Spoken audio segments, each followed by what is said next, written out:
Hello, hello, hello, and good evening and welcome to the Society. So, this is our weekly Vaesen RPG campaign. My name is Loki, and I will be your game master for these dark and thrilling tales. It is with great pleasure that I welcome you to this, the second episode, and I hope that we delight, fright, and intrigue you with mystery and adventure. So, without further ado, let's meet our cast.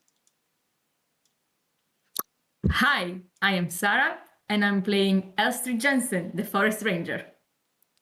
Hi, my name's Mike. I'm playing Maximilian Fjellbach, the paranormal investigator. Hi, I'm Jack. I'm playing Lieutenant Bartholomew Seaton, the officer. We have a number of people we would like to thank for all the resources and contributions they have provided to tonight's episode. The link should appear in the Twitch chat, or if you're catching up on YouTube, they're in the details below the video.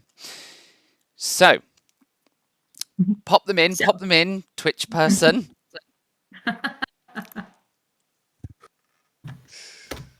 Popped. Lovely. Okay. Our virtual tabletop tonight is the incredible Roll20, featuring their dynamic lighting features, inbuilt character sheets, and the virtual dice roller. Go check them out at roll20.net. In addition, our battle maps were created using Dungeon Fog and all the amazing assets over there. Our character art was created by the extremely talented Shuja, who you should go and check out on Instagram at ZSUZSAUK. That's ZSUZSAUK. Our game tokens and dice roller tokens came from the Vaesen RPG rulebook by Free League and from the amazing artist Johan Egerkrans. The music and ambient sound throughout the stream come from Tabletop Audio and Kevin McLeod at Incop Tech, all provided by the Roll20 Jukebox. You can check both of these amazing artists out via their websites at tabletopaudio.com and incoptech.com. And breathe a big sigh of relief as we get through the scripted intro bits. And while we all take a breath and feel really super awkward about reading out the lines, you guys can enjoy the intro video.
All right, and we are back after our intro video. So, we are very excited to continue our story. So, this is episode 2. We had a little break last week where we met some of the cast, but we are back in full swing and full force to bring to you the continuation of the story. So, just a recap for everybody, including myself as the GM, on what happened in the last episode. So, our paranormal investigator, Max, received a letter from a past client named Inga Bjerken. The letter contained a call for help, as something strange was happening in her village, and all of the village children had gone missing. She said that she was going to go out and look for them. and that she hoped to see Max in the village soon to help investigate the strange disappearances. Max calling in the help of 2 colleagues. Let's call them colleagues. Elstrid, the forest ranger, and the colonel. All 3 of them meeting at the Christiania railway station. Travelling by a combination of steam, train, and carriage, they arrive at a rather dreary Espedalen that seems trapped underneath storm clouds and pouring rain. Staying the night in the Wirtshuset, our characters meet a couple of the village folk. The owners of the Wirtshuset, Jarl and Thurid, and the conversations that occur, a couple of clues were uncovered. The Wirtshuset's child, Helga, is the most recent of the missing children. And they have another guest, a travelling priest, who was grilled by one Maximilian after a strange night in the pouring rain. Our investigators, our adventurers, head out into the murky weather to go to Inge's house. When they arrive, they find the house deserted, all the lights extinguished, gone. The house deserted and empty and hopeless. It is here that we will pick up our adventure as the door creaks ominously open, the sound cutting through the hum of pouring rain. The inside of the house, dark and mysterious. And I'm very excited because it's map and token time! If I can get all of these things to work. Come on, don't fail me now. There I am. Okay, so hopefully everybody can see. So we find our 3 characters, Max, Elstrid, and the Colonel, standing outside, the door open, revealing a dark and foreboding room beyond. It is a very standard village house. It is made almost entirely of wood. The inside furnished with carpet and soft furnishings. It speaks of humble comfort. There is a fireplace that lies cold and dormant. There is a dining table. There is a cupboard. Belongings strewn around as if the house once had been alive, but that life long forgotten. It creaks. The sound of a clock ticks, counting the seconds, counting away your life. It's ominous and clearly deserted. And a thought crosses each of your minds. Where is Inge?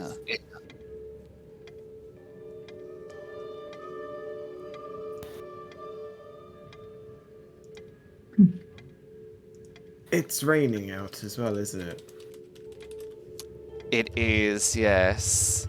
Absolutely pouring. So the Max is going to enter into the house. Yeah, I am gonna follow you up close, and then I kind of like want to put like my hand on your shoulder, saying, "Wait a second, Scaddy," and I call out my dog, and I'm like, "Check." And she kind of like starts going around a bit the room that we are in, just sniffing around and seeing if there's anything. Yeah, absolutely. Again, Elstrid, you are going to be the first of our rollers this evening. I'm much appreciated. I feel like you've set a precedence now that you have to maintain that you have to maintain each week. Okay, I'll try. It is going to be a vigilance roll or an investigation roll. Now, I believe one of these gets a bonus from Scuddy. I get both for vigilance and investigation. Okay, lovely. So, specifically then, what is it that Scuddy would be looking for? I mean, like for anyone hidden, mostly. Okay, so it is a vigilance check then. Okay. So I will have to add the +3 to the fact that I'm using Scotty. Yes. Correct? Do I need to add the plus? I No, forgot. just the number. Just the 3. Cool. Yeah. Oh, yeah! Ooh. Okay. Oh, the first roll of the night, and it is not a success. Okay, so you find, as you walk in to the building, you call out an order for Scuddy to come in and begin to sniff around the room to investigate for you. Nothing seems to happen, and as you turn to look, Scuddy's heckles are up.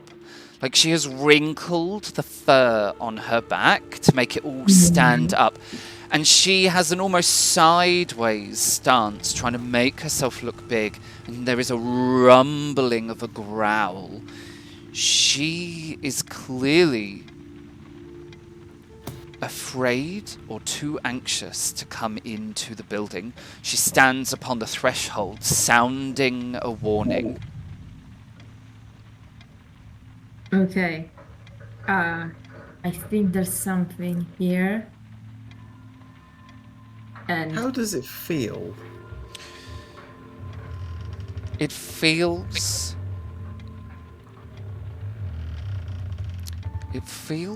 ominous. It's not threatening, but it is ominous. Each of you feel your anxiety level has increased a little bit. There is that strange moment where the shadow of the curtain makes you whip your head around, thinking from the corner of your eye you see a figure, but it is just a curtain. It is cool in here, which would suggest that the fire hasn't been lit in some time.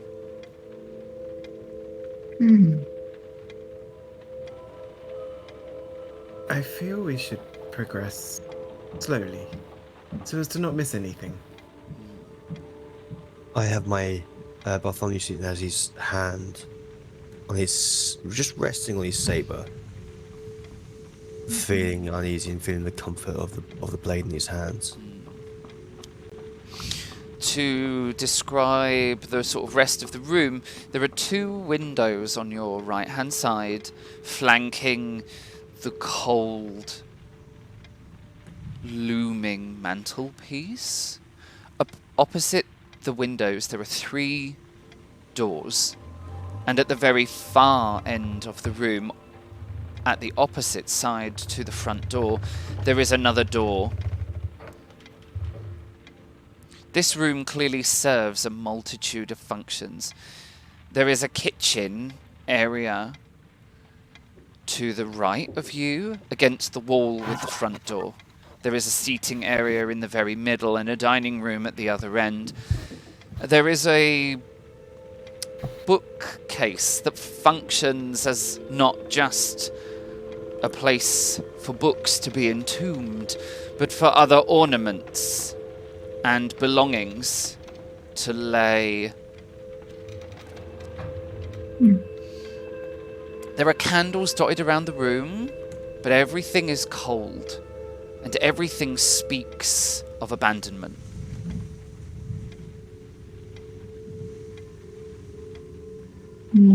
I kind of want to go towards the fireplace to actually check how, if it, feels cold, if the coals are, completely spent. I will join you and follow you up on that when you move to the other side of it. Yeah. Yeah. Okay, so when you get to the mantelpiece, it is cold. Okay. And And the ashes inside are completely ash. So it was let go to finish. And because the stones are so cold, you know this hasn't been lit in quite a few days.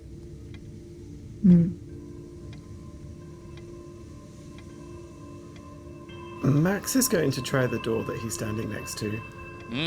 Absolutely. It isn't locked. The door does swing open with a very sort of gentle creaking sound. And it reveals what looks to be a bedroom.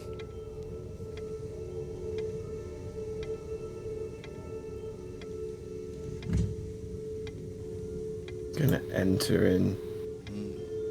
Does it look like an older person's bedroom or that of a child? It's very difficult to tell by the furniture alone. But gauging from the lack of child items, there aren't any toys in this room. So it would make you feel this is probably a grown-up's room. Now, the bed has been made, but there is like a chest of drawers to the left of you as you walk into the room, and the drawers are still open. It looks like someone has come into this room, pulled all the drawers open, rummaged around in all of them, and then left. Because none of the drawers have been pushed closed.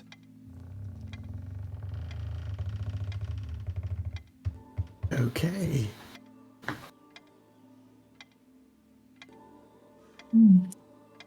I'd like to move up to the next door and gently open it. Okay.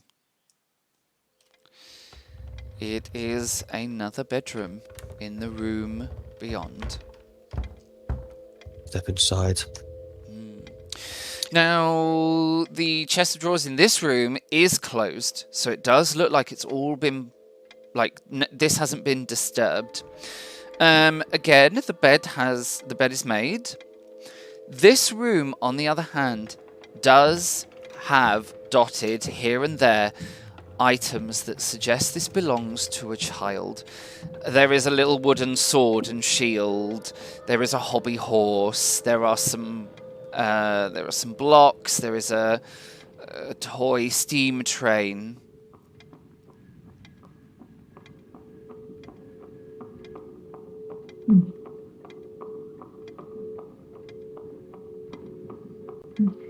Okay.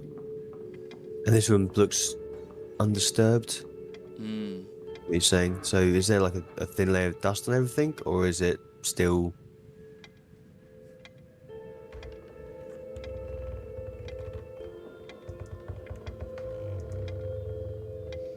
Is it still? We're like hanging on. Does it look like it's been... has it looked like it's been deserted for quite some time and just been made up to look the way it is? Yeah, absolutely. Give me an investigation roll. Come on, Jack. We believe in you. Here we go. Dreadful. Yay! No! I feel like, is that it? Is that the whole... Is that it? Done. There will be no more sixes for the rest of the night. Wow! I mean, For me, anyway, at least. Nope. okay, so... Colonel. The room isn't dusty. In fact, quite the opposite. The room is immaculate. Immaculate. And that doesn't sit right. If this is the room that belongs to a child, in fact, if this is a room that is lived in at all by any being, it should not be this tidy. It has been put back together with almost military-like precision. you are under the firm belief that this room has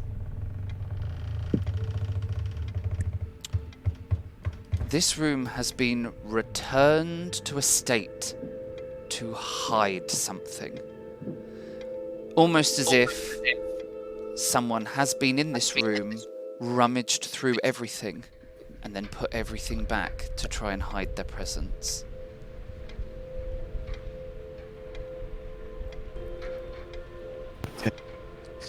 Seeing that, I'm gonna leave my head out the door and go, Max, could really do with you in here.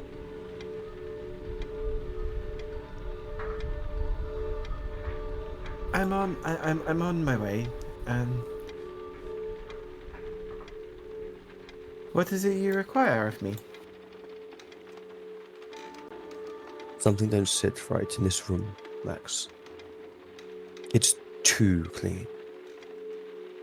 Something's being hidden here, and I know my skills are lacking in that department. Okay. Can you help me find something? Something Of that may be course. missing from this room. Of course I can. If I can just squeeze past. Sorry. Excuse me. Pardon me. Excuse me. Should we dance? Max, as you come into this room and begin your investigation, I'm not going to get you to roll for it because there's already a success in this room for that activity. But it does give me the opportunity to clarify it from a slightly different person's perspective. Yeah. When you look around this room, because you have seen the other room, you are able to piece this information together. Someone clearly came into this house and has rummaged around through all of the cupboards in the other bedroom. And they were clearly disturbed because they have left it in a state of disarray. The front door being unlocked and open, one of the bedrooms having been turned over, this bedroom being in an unnatural state of tidiness. All of the clues point to either a thief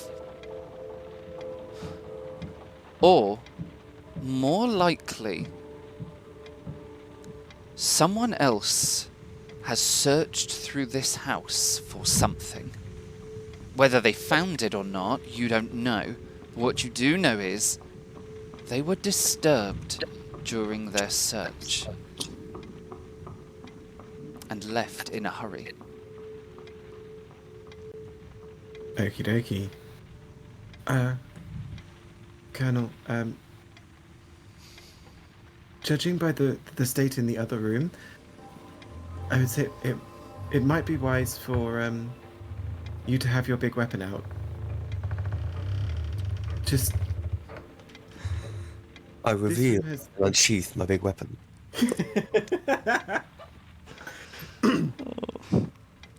I brandish it one-handed. I can fit two hands on mine. Waha. Oh, and so it begins! You call this a knife? From Crocodile Dundee, if you're that old. Yes! Call that a knife? Beautiful. The other room has been turned over and has not been put back. There could be still somebody here. I shall continue a small investigation in here. If you wouldn't mind checking the other rooms. There's still two that are still unchecked. I will move out of this room. I'll go over to Estrid, and relay all that Okay. back. Okay. Of course, she would see me coming out holding my weapon in my hands. Then I see you with your weapon, and I take out my rifle as well. I'm like, okay, this is becoming a hunt. Something may still be here. Yeah. If you don't mind, I'm just gonna close the door for a moment. Okay. And I close the door, GM. Okay, I have closed the door. Thanking you.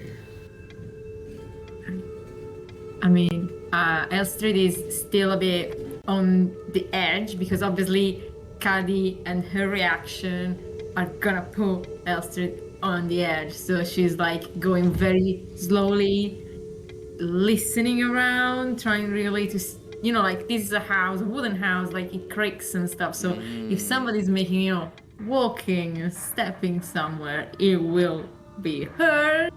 If they're walking, obviously. Yeah. So, okay. Should we open this door as well? Well, Max is in the other room. I think so. If you stay back with your rifle, I will head forward with my sword in hand, Sure. and I shall open the door. Okay, so as you go to open this door, you see that this door has a bolt on the inside of the house. So this door can be bolted shut. And as you reach down for the door handle, you see the door is unbolted. So this door is not locked either. And as you kind of pull on the door, it sticks just a little bit, and you yank it open. It doesn't take too much to yank it open, but it's almost like the door has swollen in the frame. And as you pull it open, you suddenly hear the sound of rain, and you are able to look outside. You can see what looks to be two well-trodden paths through the grass. One of them to an outbuilding. The other Elstrid could see was a well. Yeah.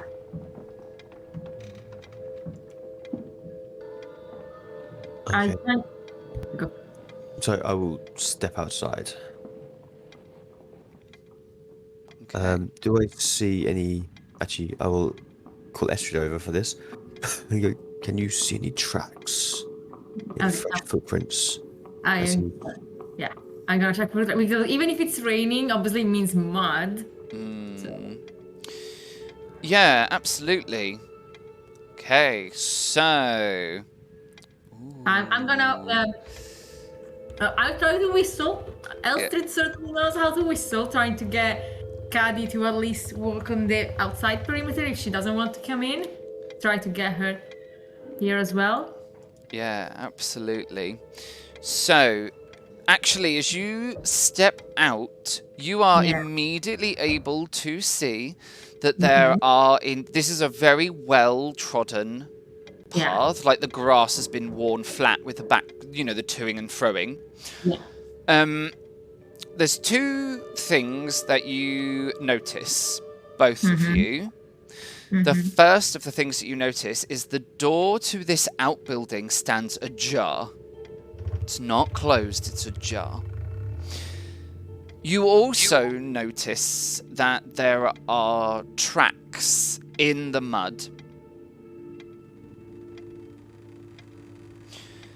So it's clear someone came out through this door while it has been raining. For there to be clear tracks, it needed to have been wet for the mud to have taken the footprints so cleanly. Now, Elstrid, give me an investigation check. Okay. Has Cady got here? No, Scaddy has sort of Seriously, Scuddy has Upset. come to you, so she has kind of run round to you, but this isn't a check that Scuddy can help with. Okay. Am I able to help with her? Because at all? Yeah, actually, 100% you could. So add a +1 to your roll, Elstrid, for the assist. Okay. This is, we said, investigation. It is investigation. Okay. Whoa, okay, nice. Okay, so Thank you for the +1. together, you are able to piece together this pertinent piece of information. Mm-hmm. These footsteps that lead out of the back door of this house do not go to either the well or the outbuilding. They just go straight into the grass and back towards town or the village. And these footprints belong to a man, gauging from the size. That was going to be my next question. Considering what you're thinking, your train of thought is someone has been in this house and was disturbed, And then left. has dashed out of the back door. It was the bloody vicar. Yeah. Priest. Yes, We'll priest. see. I don't. He's very suspicious. We are going to leave you guys just outside as you investigate these footprints, and we're going to rejoin Max, who is in the bedroom, and you've closed the door, Max. I have.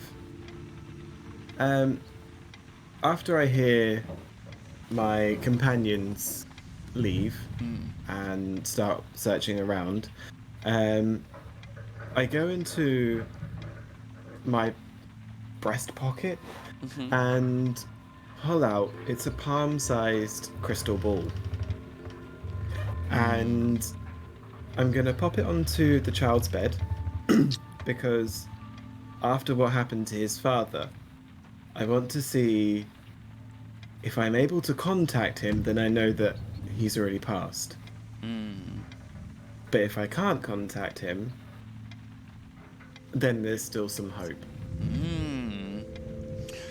Okay. Now, your crystal ball has a bonus, does it not?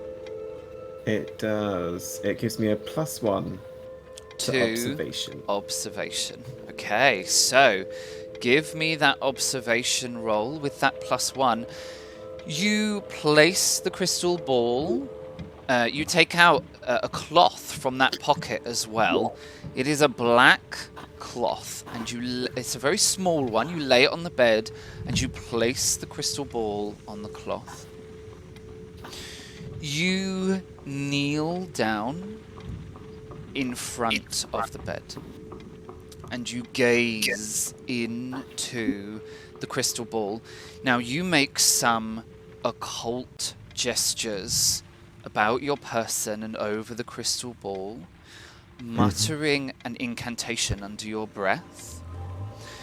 And as you do so, your eyes glaze over.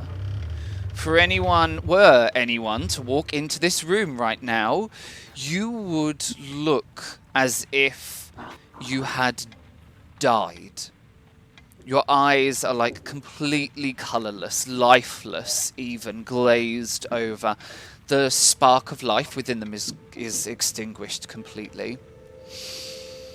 Now you, on the other hand, Max, you feel that very strange sensation. It's almost like that when you think there's another step on a flight of stairs, and there isn't. And you get that sudden sensation that you are either falling but still at the same time. As your conscious mind tries to make sense of what you can see and hear and feel and smell and touch, it fails utterly to do so, but you do not resist. You just let your conscious mind fall to the wayside. Conscious thought won't help you here. intuition and instinct rule this world. You call out for Halfdan, Inga's son. Your call echoes out into the mist, as if you were standing on the shores of a great, still lake. Your voice just echoes outwards into an eternity. And you wait. And there is no reply.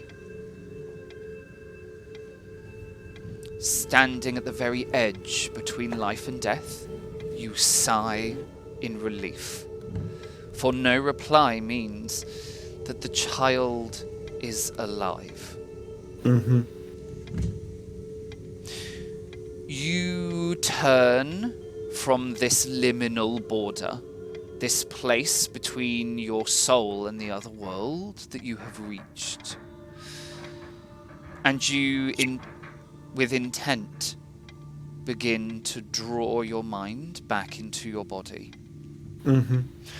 As you do so, you hear something out on the water, and you turn. As you do so, you hear several footsteps walk up behind you. The sound of the footfall creaking and cracking on the gravel that surrounds this lake. You find yourself frozen, unable to turn. You gaze out onto the misty waters, and all you see is a shadow. There is a stone, a dark, looming bone of the earth that juts out from the water, and sat upon it is a figure. The figure looks to be brushing their hair, and from their brushing hair, water seems to cascade into the lake. They are formless, featureless, figureless, shrouded in mist, and they seem to be singing. It is an otherworldly tune. Suddenly, from behind you, the figure who has crept up upon you, comes a booming and riotous sound. It sounds like nails on a chalkboard, like howling wolves. It is jarring and agonizing. You hear the names of God called out upon the lake, and the sounds of crying children, and a shrieking otherworldly voice. And you find yourself suddenly reeling backwards, your knuckles white as snow as you clutch the edge of the bed. The vision swirls and fades in the crystal ball. And you find yourself kneeling, breathing heavy from this vision. As you recover, we are going to return to the Colonel and Elstrid, who are none the wiser to your occult doings in the other room.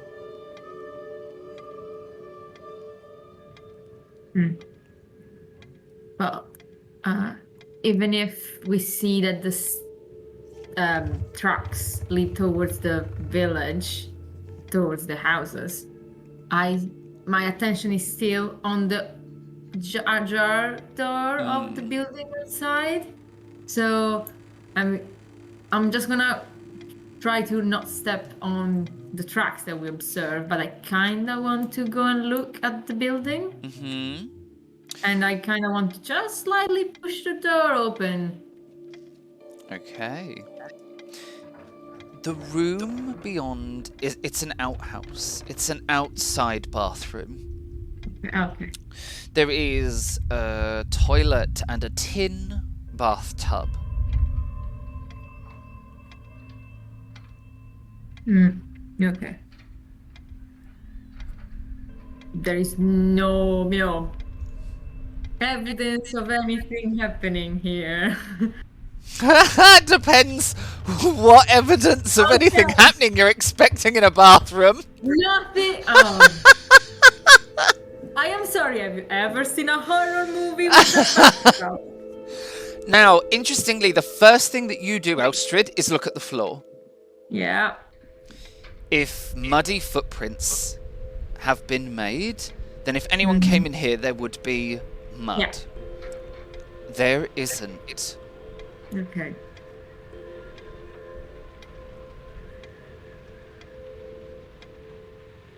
Okay, I am.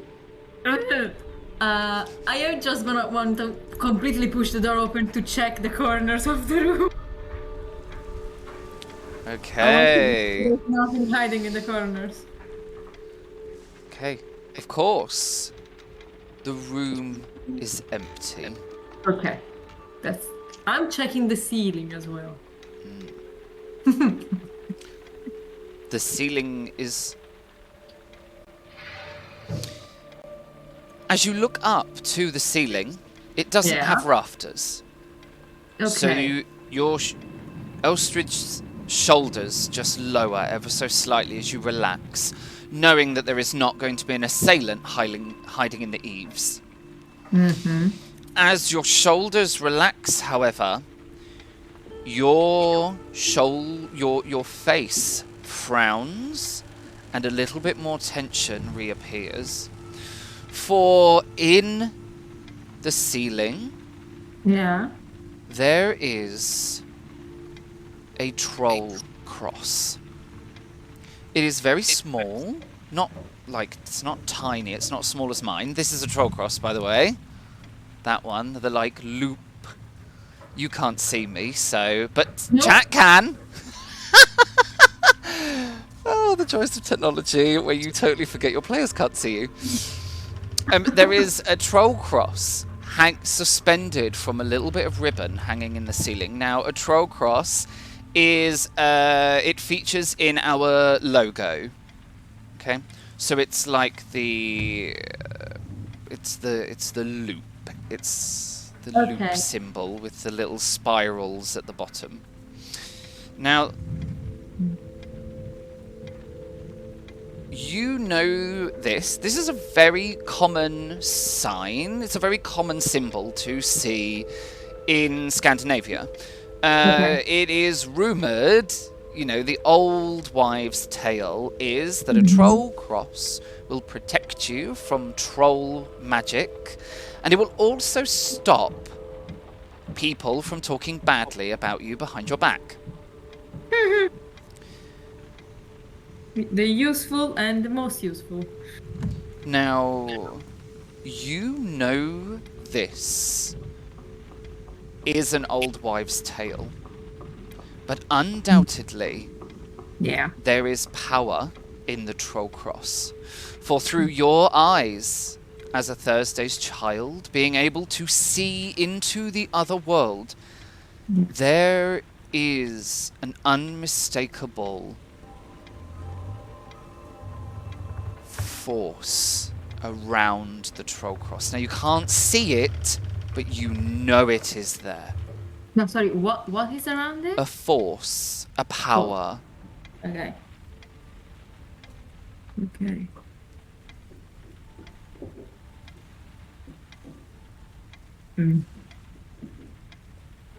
I am quickly trying to signal. I think we are safe because there's nothing except that. So I'm quickly stepping back to the lieutenant colonel, and I just tell him what I saw.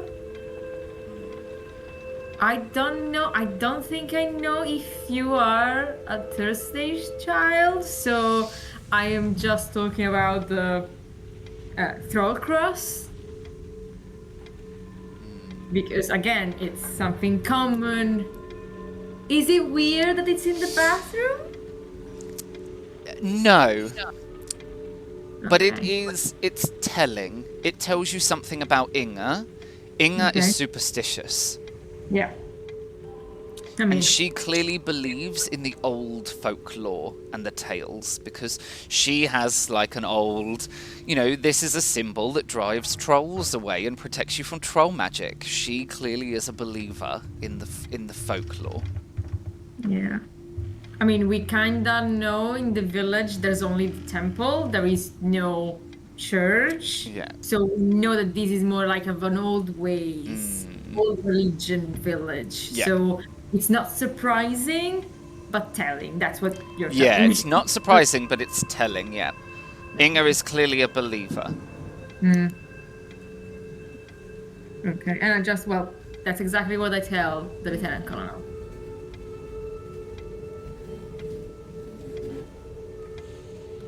Strange.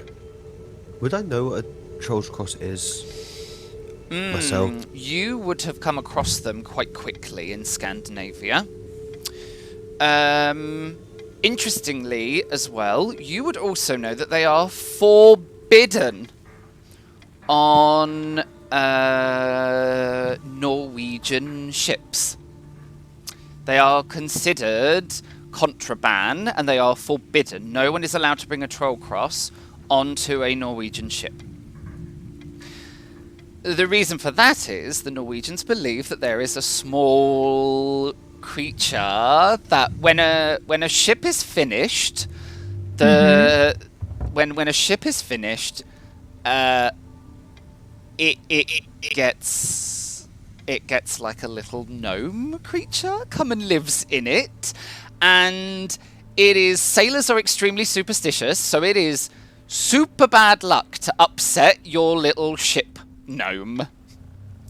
And a troll, so anything that could potentially upset a troll gnome is forbidden. Because troll gnomes stop you from doing things like sinking, because they will protect the ship. So they're known to, and you'll have heard all of this sort of folklore, because you will have spent time with, sailors and the armed forces, and, you are not... Your past precludes you to have that knowledge.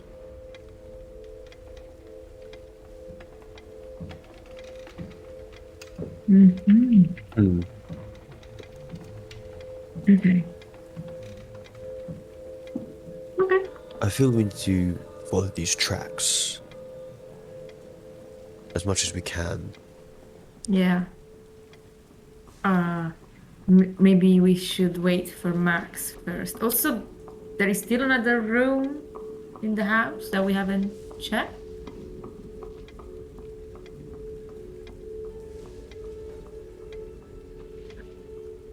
Do you want to wait for him? Let's wait for Max. He's very insightful. Yes. Leaving behind would be a mistake. So we head over to Max, who is left reeling from your vision. Does anything look... Let's try and figure out this question. From the vision, the figures set on the rock, are they familiar at all? It was otherworldly. Unmistakably, it was otherworldly. So it was a being from... It was not human. It was a being... It was a Vaesen. Yeah. What it was, you don't know. It was wreathed in fog and mist, but unmistakably, it had that quality that made it Vaesen. Absolutely. The vision itself, would I believe that it was a past vision from what I know and what has from the information that I've gleaned from the priest? I know that he came in, has performed a ritual, an exorcism as such, without saying the word exorcism, or probably he did, I can't remember.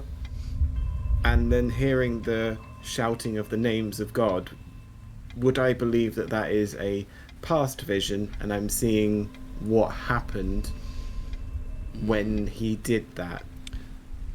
Unfortunately, glimpsing anything through the occult is a very tricky business. For time does not exist in the same way in gazing into the crystal. So you know that could be a past event. It could also be a premonition of the future.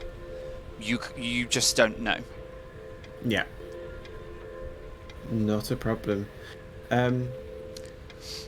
So after seeing myself and getting kind of like pulling back up towards the bed, I'm going to reach into my breast pocket again and pull out just a small ampule of perfume, which just helps to bring me back and focus me.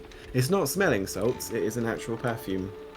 And after I've taken a sniff of the perfume, I'm going to pop it back into my breast pocket along with the crystal ball, stand up, make sure the hair is sufficiently touzled, and wander back towards the door to open it.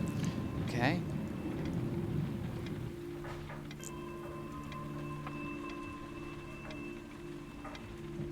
And I'm going to just lean against the dining room table, probably seeing my companions through the door.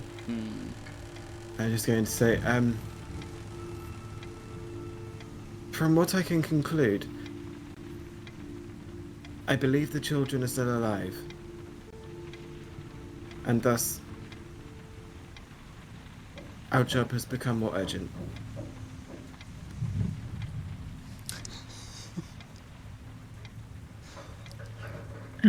We found tracks here. Whoever was checking this house before us left and went back to the village. These are the footprints, and they're certainly not a woman's, so they're certainly not Ingel's or a child. Okay. Should I just quickly pop into that? It's probably just a broom closet, but still, should I just pop into that room and then we can head straight out? Well, I'm going to go back out the front door because otherwise I'll be taking all the bad luck of the house with me. Leave the same way you came in. And Max is going to just head down to the other door to open it. Okay, absolutely. It is indeed a broom closet. Well, it is more like a cupboard than a broom closet. There is lots of shelves on one side that create a pantry space. There is a barrel. There's a few sort of odds and ends all stored in here. As you open the door, however, something moves on the floor. And it kind of catches your attention a little bit. Almost like when you open the door and you think, oh my god, is that a mouse? For anyone that lives in the countryside. Is it a mouse? Is it a mouse? It isn't. It's a piece of paper. It's a scrap of paper. Okay, I'm just going to step in. I'm going to grab the piece of paper. Is there... I'm guessing this is like food storage type of area. Yeah, there's a pantry, but there's like this is also where there are other things as well. So there's like a small loom that has been dismantled and propped up in the corner. There is there's a butter churn in the corner, a broom, a mop. All the things that you would need in the house, but that you're just going to put away. You don't need them all the time. So I'm going to grab up the piece of paper. Does it have anything on it? It does. It does indeed. It has been ripped off of something else. So at the very top, so it's ripped on two sides. So it's clearly a bottom corner that has been ripped off something. You can see the little spidery leavings of the line above, but it's been ripped. It's the end of a sentence, and it simply says, it is in Garden.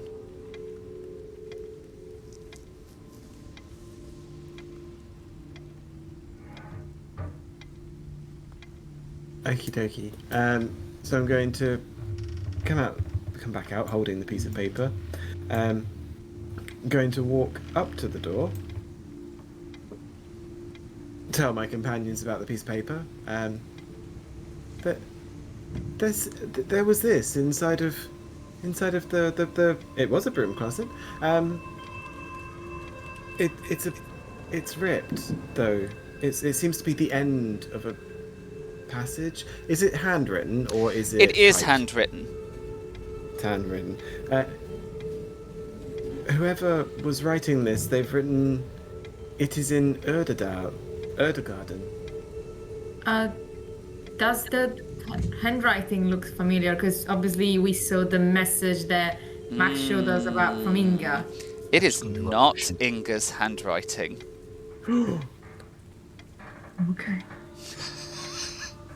Everybody screw it, like furiously writes notes.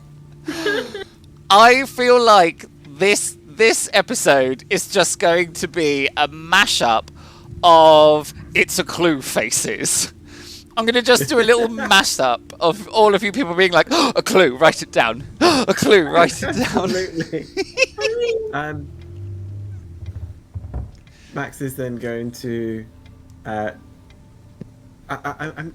going to keep. I'll keep hold of it. I'm going to pop it. It's in the left-hand pocket. I'll meet you round the back. Okay. And he does indeed wander back out through the front door and around the side of the house because he doesn't want to take the bad luck with him. I'm assuming you close the front door behind you. Yes, yeah, absolutely. He's weird, but not that weird. Okay. Lead on. Yeah, and let's follow the tracks. So. I'll gesture my hand towards you, Esther, to lead the way. Okay. You said that they were going straight, so I'm going straight. Yeah, they literally just jut straight back towards the village. Yeah. Alrighty. So, how do I... Oh, for goodness sake. The joys of being a DM and using Roll20 when you're like, click, click, click. Why is nothing happening? And you're like, because I'm on the draw tool. I mean, draw us We know directly, it well. you know, the X marks the part, so, you know, let's go there. Yeah. Kids are here. Yeah. Alright. We return to the Espadalen map. So, I apologise there isn't a well on the map. You know, you cannot win them all. The well is so small in this more like ratio of the map. Yeah, just ignore the other well on the map as well. So you come out of the back door. So you all gather together at the back door of the house. Now, the footsteps. Now I do need the draw tool. So, the footsteps. They go this way, away from the house. Right.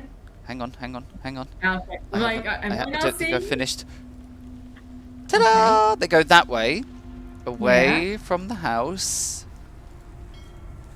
towards the fence at the back of the property. Okay. Is this the only house that has a fence? It is the only house that has a fence. I was thinking the same thing. Same wavelength for geniuses. Mad geniuses. I'll leave that to you then. Yeah, it is the only house with a fence. And then there's the face. Clue! Write that down. I mean, it's a clue or just something, you know, Inga was just the fastest of, you know, building a house and the fence. Is there any occult symbols etched on the fence at all? Bearing in mind what happened to her husband, did she try and use otherworldly wardings to try and keep How safe? Good question. Okay. I should ask that, but The answer is yes. Ooh. Now we all start writing. The answer is yes. There are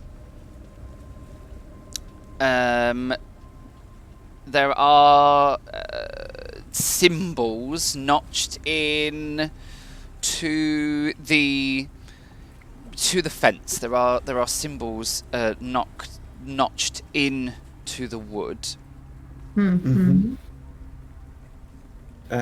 Do I know what they are? They protection symbols? Are they warding symbols? Good question. That is a very good question.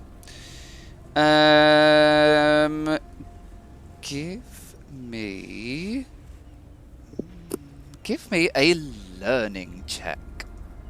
Okay. Do I get any advantage at all? I don't know if I can help because technically I'm learned. As I am learned in the occult. Just wondering if Yeah, so this is a very specific learning, so it's unlikely Yeah. that anyone will be able to help our paranormal investigator. Not a problem. I've submitted it. Damn it. Oh. The mystery of the Arcana. What is it? The Arcana is a mystery to you. Yes, Arcana is a mystery to you. Actually, this gives us a perfect opportunity to talk about an interesting rule in Vaesen. You can push the roll if you so wish. What that means is, at the expense of taking a condition, you can re-roll a check. Now, you don't even need to fail it. You can re-roll any roll. Now, when you do so, you retain any successes, and any additional successes that you roll, you add on top altogether. Okay. But you do take a condition. In this case, it would be a mental condition. So, there is your option. You can re-roll and take a mental condition, or you can accept your failed roll. I also forgot that there's a 2 dice advantage that we got from last episode. So everybody did get an advantage, but it was very specific. Yes. Mine was for the learning of the area. Yeah. Yeah. No, I'm going to leave it. Okay, in that case then... Max has had enough mental rubbish for one day. In that case then, you're able to tell that they are apotropaic marks, but what they're for specifically, you're not sure. Would you like to explain to chat as well what apopatreic is? So apopatreic marks, yeah. So this is a fabulous word. I feel like everybody should grab this word, try and use it. Word bingo. Yeah. Also, I'll use my Italianness. I'm like, spelling, please. Yes, fair enough. So I'll pop it in chat. Yeah. Now I've got to try and spell it. Apotropaic. It's a really weird. It's got that weird, like, vowel cluster at the end. I think it's EIC. Or it might be AIC. AIC. Someone might need to Google how you spell it. I've never had to spell it before. Now we're making it. I'm going to Google it. Live on stream, here we go. When GMs need to quickly Google something. The spelling of a word. Oh, it was an AI. I thought it was EI. I'm glad that I checked. There you go. Apotropaic. There you go. You can look that up. Hey. Apotropaic. They are marks that are put onto buildings and fences and borders and all sorts of other things. Beams. Beams and fireplaces tend to be the two favourite places to find apotropaic marks. And they are mystical marks that are placed onto in buildings, fireplaces, doors, borders, blah, blah, blah. And the whole idea was that it protected you from witchcraft. You see them a lot in very old buildings. Okay. Yeah, They tend to the look common like term for lots them- and lots of lines inside like a circle, like a spider web almost, to try and catch the it's to evil catch spells. Yeah, the common name for them is witches' marks. Yeah, witch marks. While Elstree may not know what they are, because she doesn't know the arcana, let's say, she's looking if anything looks disturbed. So the footsteps go right up to the fence, and they don't change direction. They go right up to the fence and stop. So whoever it was that was making a quick exit has jumped the fence. Okay. And they didn't react to the No. fence. Like, they didn't touch it. So there's like a real disturbance on the ground, and then more footsteps on the other side of the fence. Okay. So it looks like, as you kind of check over, it looks like they jumped over the fence, and then they have run towards the path along the side of the fence. Weird that they would take that path instead of going straight to the road. Perhaps they were disturbed from the front of the building. Yeah, probably like if you hear somebody getting back into the house, you will go first opposite and then back. Okay. Can I see already, like, from here the road? Do I need to get closer to the road to see if the mud tracks? You Go. will need to get onto the road itself. Okay. Also, How's you're gonna... Elstrid will worry because it is still raining. The likelihood that there are clear footsteps on the road Yeah. now is probably 0. Yeah, because the opposite they get washed off on the road, but not the mud. Yeah. Okay. Is Skadi still with me? Yes. Okay, just checking because I'm not leaving any puppy behind. Okay. Is the fence scalable? Yeah, it's jumpable easily. Okay. Woo! Parkour! Parkour! Let's Assassin's Creed this fence. I was thinking more The Office, but sure, let's go.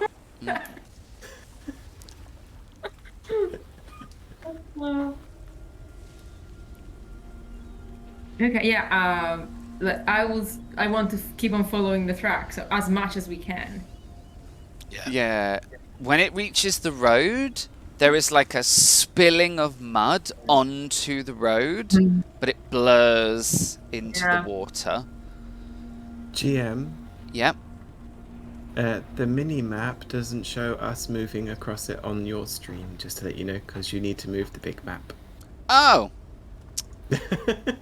Nobody can see us moving along. I don't know if I can. Oh no! Ooh. A bit to the right. There you go. Foiled by... So another thing that Roll20 does that absolutely annihilates me is you can't scroll maps to the left. There's a certain point where they just won't scroll any further. Yes. And we've been caught by the I won't scroll any further. Okay. Note for future map building, make them bigger. Well, so this is actually a thing that I've realised I'm going to have to do for the stream, is to actually put a big board around them of black, just empty squares, and move the map so that I can move it cleanly around on the stream screen. Okay. So we're at the road. Yeah, we're at the road. Where is the... Okay, so since we're on the we're outdoors, we're not at the tavern, we're not in guest house. Can we see from here the places that have been mentioned before? The haunted house, the Helveta, the gates of hell, I think. You can't see Helveta Yeah, because it I mean is subterranean, it's underground, but you Okay. can see the Haunted Mansion. And I'm guessing that's the temple. Yeah, there is like there's a cleared space that has lots of menhir on it. Mm-hmm. Mm-hmm. Or menhir. Okay. I mean, the fact that they kind of get close, I kind of want to check it out since we're already here. Let's head to the spooky temple. I mean, I'm not crossing in because, you know, fairy circles. Not cross. Fairy circles. Yeah, that could they can. I wonder if. No, I can't. I can't move it that way. If I zoom out a little bit more. Oh my god, this is. Oh, Yay! So we know what Luke's going to be doing during the intermission. perfezione. Okay. Okay, let's cross round and into...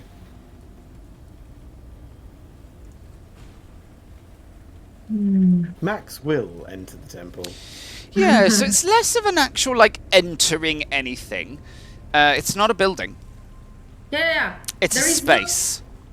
L Street does not cross circles. It is. It is a circle of menhir. It's lots of rune stones, basically. And when you go inside them, this is actually the very traditional. This has become the quite traditional way of marking places of worship to the old gods in the modern world.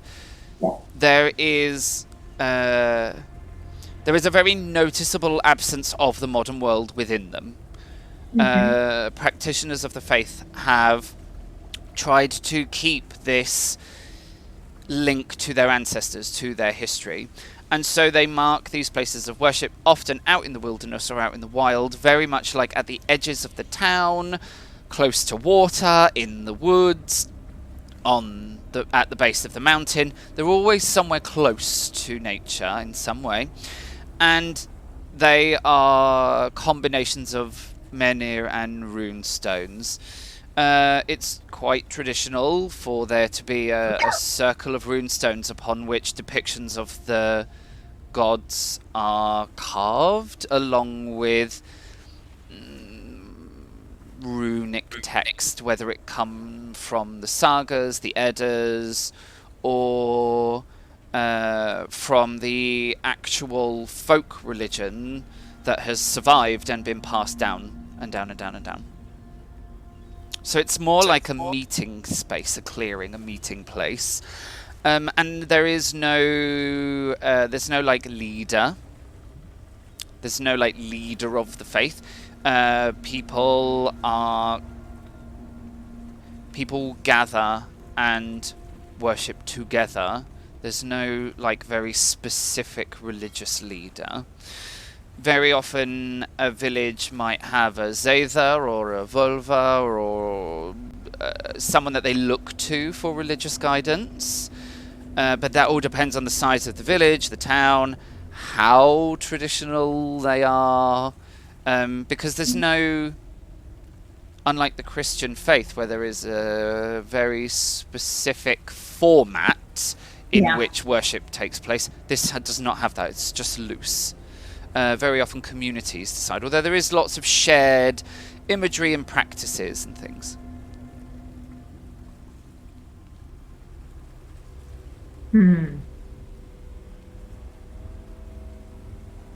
Seaton hasn't moved into the temple. He's stayed on the road.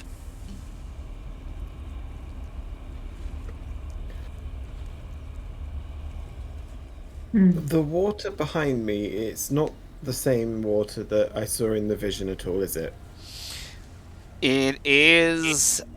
It is a stretch of water with gravel leading to it. It could fit the So- depiction, although in all fairness, it really was not very clear. Yeah. So Max will break away. Like, Seaton's on the road. Elstrad is probably pacing around the stones, Yeah. trying to look in through them. And Max is just going to wander off down to the water's edge and just see if he can see a rock that is similar to the one to which this Vaesen was sat on. There is very definitely rocks in the water. This is a fjord. It's part and parcel. There are definitely rocks. But there's nothing that looks like the rock you saw in your vision, although in your vision it was all shrouded in mist. Yes. But then, who knows? The rock could have been... It might literally mean a rock, or it might be symbolic of something. Who knows with these blasted visions, why they can't be clear. Precisely. Mm-hmm. After a short time of getting wet, he's then going to go into the temple stones, up to what would be like the shrine stone, and is going to look at if there are any offerings. There what are. kind of The offerings place are is along. full of them. Clearly the villagers are... Clearly the Yeah. villagers have come here and, you know, made prayers or pleas for assistance from the divine to try and intervene with the goings on. Like, you know, and you can see there's very specific deities that have been selected to receive them. So there are clearly offerings that are about the weather. Please stop the rain and stop the river from the fjord from breaking its banks. There is clearly offerings to say rescuing the children.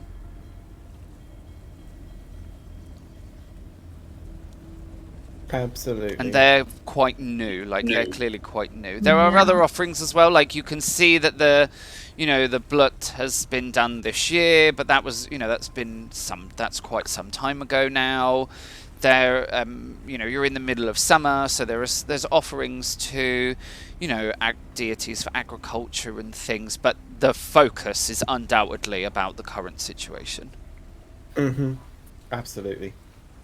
And then once I've had a look round, I'm going to go and rejoin the Lieutenant Colonel on the road. While I'm on the road, can I just give an eye out to see if there's anyone watching us? Yes. Give me a vigilance check. Oh, yeah. If you get another success, it's going to be like unheard of. It really will be. For optimism only. See? You keep yourself. No, we all knew. We all Because we're now knew. back to neutral. Everyone in chat knew as well.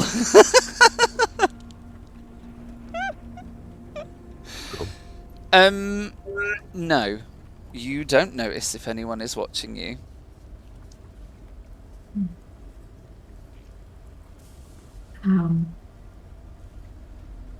Whereabouts? In which direction would be the haunted house? The haunted yeah, house. absolutely. So it is. Can you guys see that? Yeah. Mhm. Yeah, I mean, it's in that direction. So for chat, it's the north of the map. So you can see there is a road that leads northeast Yeah. out the top of the map. That path heads up towards the manor. Absolutely. I think we should probably head back to the inn. I don't know about you, but I'm very wet. Yeah. And I think a dry change of clothes and perhaps a spot of lunch. And then shall we go and see if there's anything in this haunted house or whether it's just local superstition? Also, we may also ask if Yol and Thurid know if Inga left, when Inga left, if she left that they know of. Because obviously we came here and she wasn't in the house, but maybe they know that she left for a reason, trying to find her child, obviously, but Absolutely. we may want to ask. Also asking what is Order Garden. Yes. Yes. Indeed. Going to wander Lunch back. is then. I do hope they have sandwiches. I do hope they have sandwiches. Okay, so you head back in. Yeah, that one. You head back into The, the Wirtshuset. that one. Okay. It is a little busy. Busy. Yeah, it is a little. I mean, busy is relative. It's quite a small establishment. There is a very old, weather-beaten gentleman in a fisherman's cap, sitting by the fireplace, clearly trying to get warm, smoking a pipe. And he is alone. You'll remember there's that fireplace is in the sort of seating area for food. And there is the priest sitting at the same table as the previous evening, reading another ecclesiastical text of some description. It's clearly religious in nature, but what it is, you're not sure. Turid is behind the bar, and she is cleaning glasses and then hanging them back up from hooks. And as you sitting at the bar, there is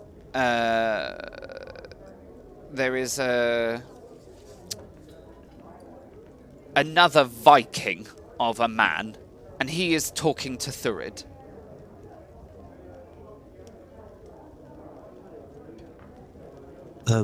Just looking over the three, other than the fisherman, because he's obviously wet and trying to get warm. The Viking, the man, and the priest, do they look wet at all? Or do their boots look muddy?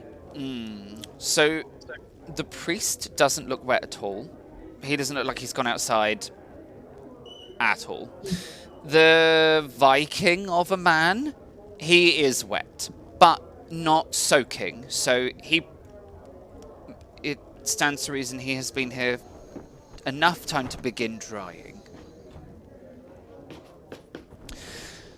As the three of you walk in and sort of survey the room, you see a woman come out from where the water closets are in the inn, and she comes out and sits at the bar next to the Viking of a man, and the pair of them together look like something out of these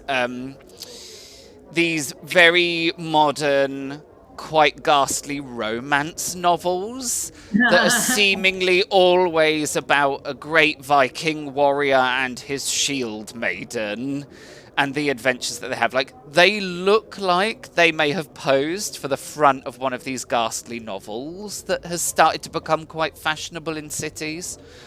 To kind of give you an idea.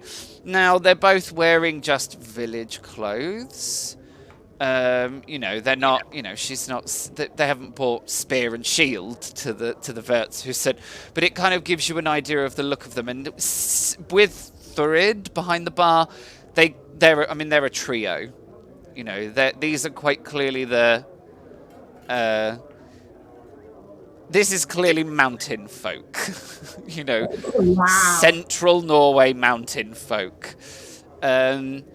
Interestingly, the fisherman doesn't look anything like them at all. The fisherman looks much more like one of the New Norse people. So he's a lot more wiry and a lot more tanned than the rest of them, and he does look weather-beaten. He clearly is a fisherman by his cap and clothes, but he looks like he has come from Bergen.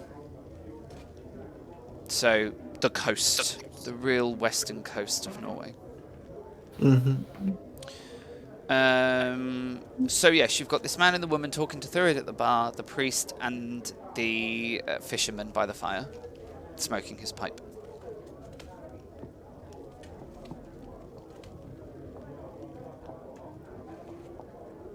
I don't know about you. I'm sorry. Should we find somewhere to sit? I'm just gonna go and get changed first. I'm wet right the way through. Yeah. I'll be right back. I'm gonna just like hurry myself upstairs to get changed into the identical set of clothes because I always wear the same thing. Colonel Elstrid, what are you gonna do while Max ferrets off to change? I mean, I think I just like take off like whatever coat-ish I have for like staying outdoors, and I found just a place to hook it on, and then I try to find a place to sit. As close without being too close to the priest. Okay, so you're gonna sort of grab the table opposite almost. Yeah. That casual. Okay, absolutely. Very casual.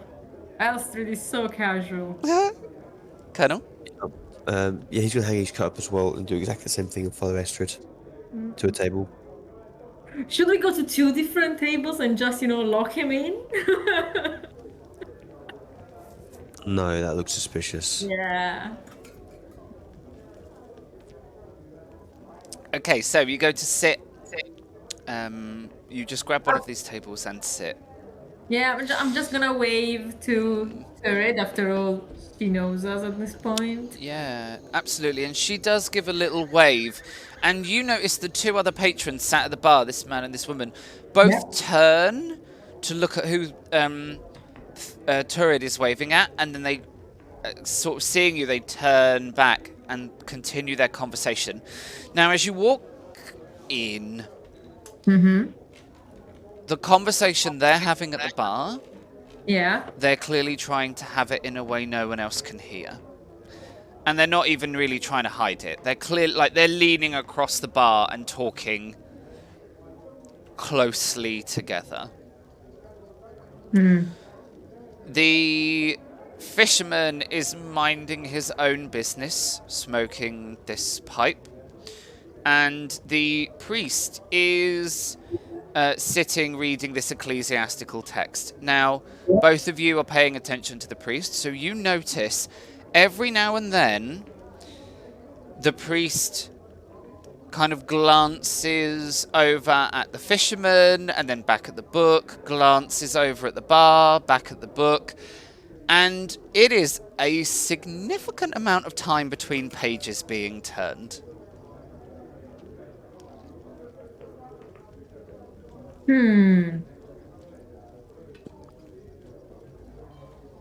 As Is in, he by like, any chance reading How to Convert Friends and Influence People? It doesn't have a title, but it's definitely, like, by the book, the presentation of the book itself, it's clearly ecclesiastical. So it's clearly church produced. Either he is the slowest reader imaginable. He's not reading. He's reading things, he is reading it over and over again, or he's not reading it at all and just turning the pages to try and be convincing. It kind of gives you the feeling that he is also, same as you, listening in on the conversations in the room, or at least trying to.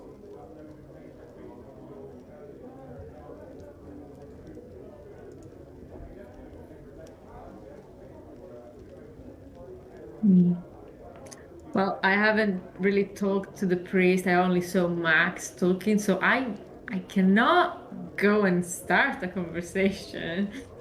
So I just wanna, I don't know, I'm probably gonna step up and just go towards Thurid and ask what is the meal of the day. As you get close to the bar, the conversation kind Yeah. of stifles. You know, they do the Yeah. look of like someone's coming and they stifle the conversation. Turid puts on that big smiley face that you're aware it's not necessarily real. Yeah. She puts on that big smile and she goes, morning again. Are you after food, drinks, both? Mostly food. We're waiting for our friend, but yeah, we're interested in some lunch. Yeah. We are thinking of a bit of an excursion afterwards. An excursion? Where are you planning on going? Oh, we just got here. We haven't really explored, and we've heard so much of different interesting places to see. It is beautiful. It is a shame it is raining so foully. Yeah, it really is. Well, I do hope that it eases off at least a little for your excursion, or that you've packed something very waterproof. I mean, is it really anything waterproof enough for this weather if it continues? No, not really. You were after food. We can do hot or cold. I mean, I imagine if you're going on an excursion, you'll want something hearty and warm. Yeah, it was interesting if there's like a meal of the day, but again, like we're waiting for the friend, and then we can, whenever you can. We have a stew if you're interested. We have some fresh loaves as well, and butter. Ooh, that sounds very nice for this weather. I'm guessing 3 of them. Yeah. I'm just looking at the lieutenant colonel and saying like if he's hearing or asking, just gesture at this point like one. Food, you want food? The food gesture. Kind of transfixed on the priest. Just, Yeah, okay. I'm not really paying attention to anything else. I'm just watching him very to attention. Well, I'm just quickly turning to Third again. I guess I'll let you know once my companion is back. And I walk again towards the lieutenant colonel, seeing if, the conversation starts again once I'm away from the table. Now, the conversation does start as soon as you turn your back and start walking away from the bar. Now, you catch a very small amount of it. Yeah. And the man says, Turid, who are they? And that's as much as you get as you walk away. Yeah.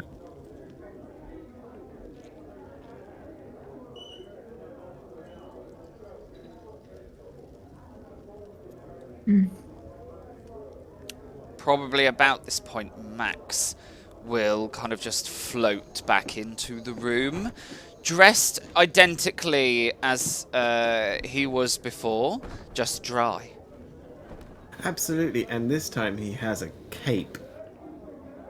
An oilskin cape. Like a travelling cloak, almost. Absolutely. Lovely. It's even got a hood he can pull up as well.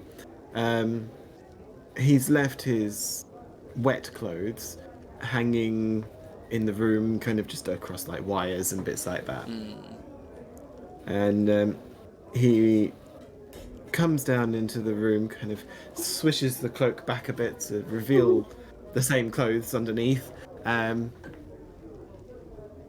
Looks at Elstrad, Colonel Seaton,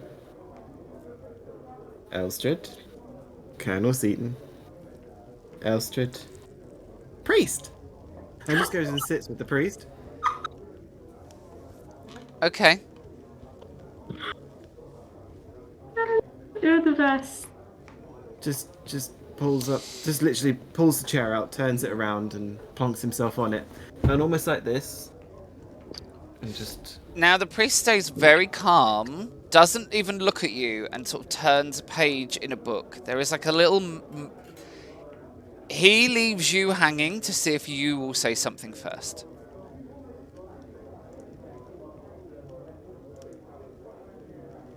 Have you done much sightseeing around the area?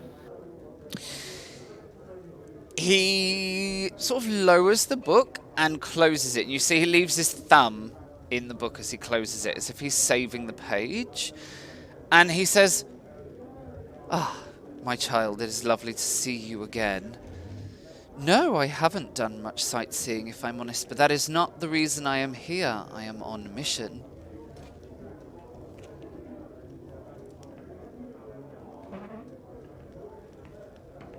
It's an interesting book you seem to be reading. What is it? It is a selection of modern psalms and liturgies. I would be happy to read some to you if you would be interesting. And he goes to open the book. I'm absolutely fine, thank you. I've read all I need to. Well, if you change your mind, I am always happy to speak the words of God. I'm sure you are. Probably without provocation as well. Just how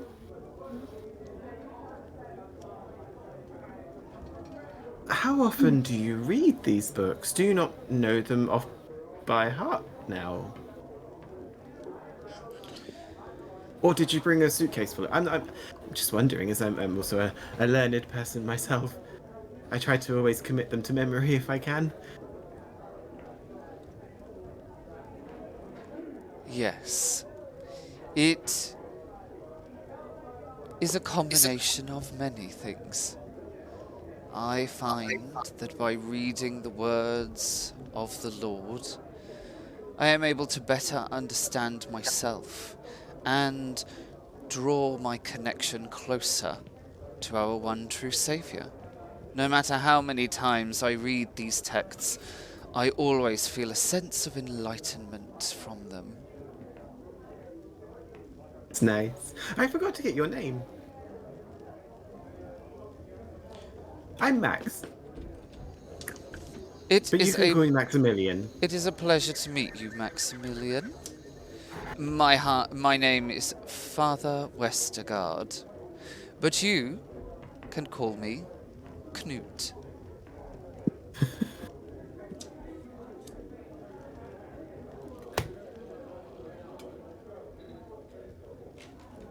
A pleasure, I'm sure.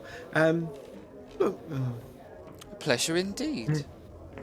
I believe you've already answered that question. Until your mission is done. So, does the mission work if you don't leave the inn? I didn't say that I hadn't left the inn. I said I hadn't gone sightseeing. I have visited every home in the village and the surrounding areas, bringing forth the word of the one true God. Do you visit Inga by any chance? Yes, of course. I visited all, for all are equally entitled to the wonders. It's a shame we missed her. She seems to have left her home at the moment. You wouldn't know where she's gone, would you? It is not my mission to keep track of the villagers, only to bring enlightenment and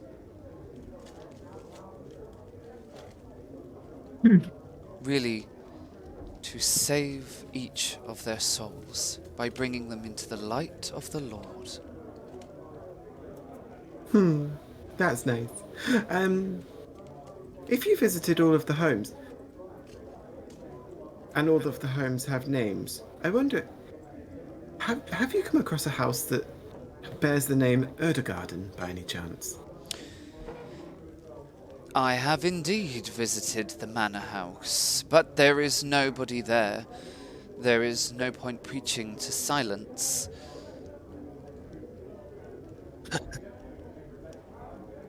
In my experience, churches are usually silent. and thus you would normally preach in silence. But fair dues. So It is it's the not manor house, did you preaching say? in silence, my child. It is preaching to the eager and avid ear of the faithful. That's nice. I shall leave you be now. I'm going to go and join.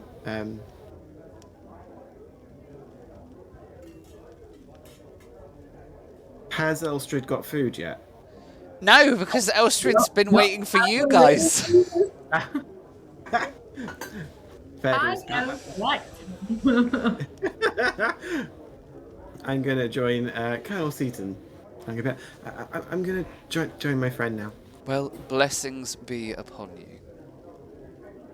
Yes, And he returns that's to nice. his ecclesiastical text, which you now know to Make be believe. He's not reading. Psalms and liturgies. Look at me using all church words that I panic No. every time I say when I panic that I'm just talking nonsense. Putting it to the top of my list, learn some church words. The proverbs, the gospel. Yes. How did everyone react to that conversation? Did anyone turn or listen in? So the people at the bar are way too busy, deep in their own conversation. The fishermen, on the other hand, did sort of turn to listen in a little bit and noticeably frowned whenever Max was... Max?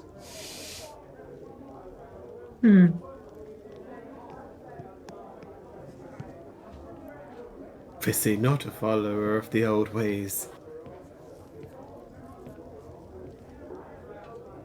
But Max wouldn't have noticed because he had his back to him. I mean, I'm kind of, Elstrid is more, focused on the food. So, food. I now catch your eye and go, yes. Cool. So I'm not even, I almost got back to the table and I'm just like, okay. And I just go back to the man. Okay, and the conversation hushes as you get close. This time, however, they try and mask it slightly. The woman who's talking to Thurid, the conversation suddenly, awkwardly, suddenly turns to weaving patterns. Do you know what I mean? Some really generic, awkward conversation shift. Yeah, the weather. It's a good one for today. Then I'll ask Thurid if she can prepare 3 plates of the stew that she mentioned. Yeah. Absolutely. I'll bring them out. Would you like drinks at all? For me, just water, but I don't know. I'm just glancing at the guys to see if they want meat or something like that. Or they stick to water. You just see Max nodding. Yes, full. I mean, I will remember what they got the last time we had a meal. We arrived last night, so I'm ordering the same. Okay, lovely. And Torrid nods and she says, I'll bring everything to your table. Oh, thank you very much. And then instead of going, I am sticking at the table and I just nod to the guys that are to the Viking and made to how do you do? They you can see there's that moment where they're that they do that face of she's gonna stay. She is gonna stay. Okay. And then they both smile at you. It's very quick, but it is noticeable. Yeah.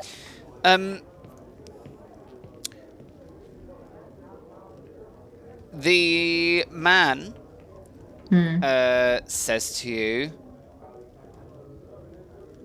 yes, hello. I hear you're from out of town. Oh, yeah, just arrived yesterday.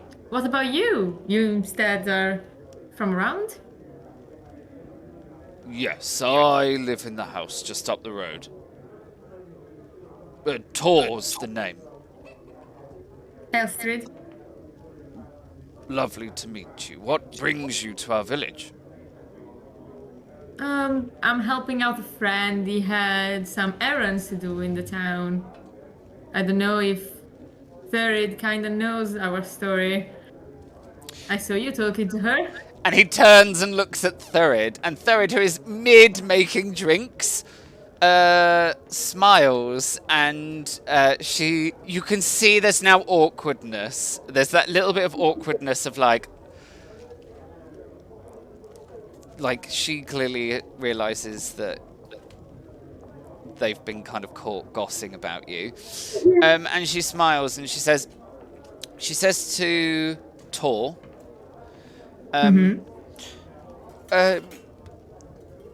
yes, you know, they've come to visit Inga. Oh yeah, talking about Inga, have you seen her recently? We went by the house, but she wasn't there. How strange. Inga did say that she was going to go out looking for the... And then there's that, like a pause, like there is an absolute notice, like she just stops talking. We're half done. And then she nods. And she doesn't say it, she just nods.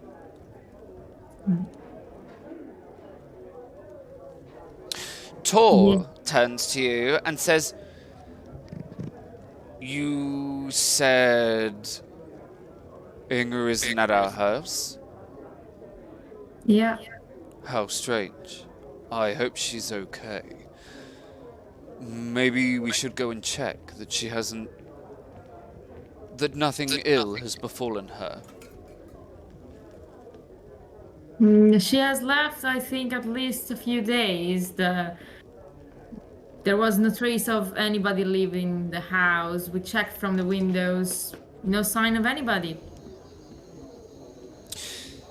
The woman kind of leans forward and she says, well, that can't possibly be the case because I went to Inga's house not 2 days past and she was in the house complaining of having a bilious nature.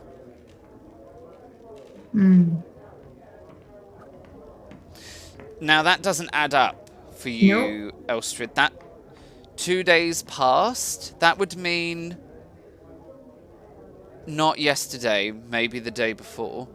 Yeah. That the fireplace would still be warm. Yeah. Okay. Is she lying or is she... You can give me an observation check. Now, for all our D&D people out there, you're all going to raise your eyebrows and be surprised by me asking for observation.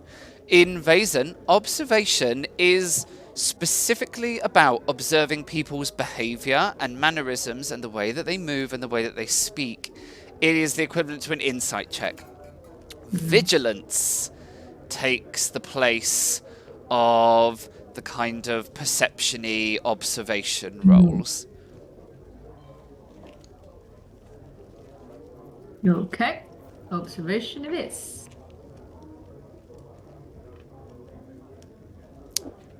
Nice.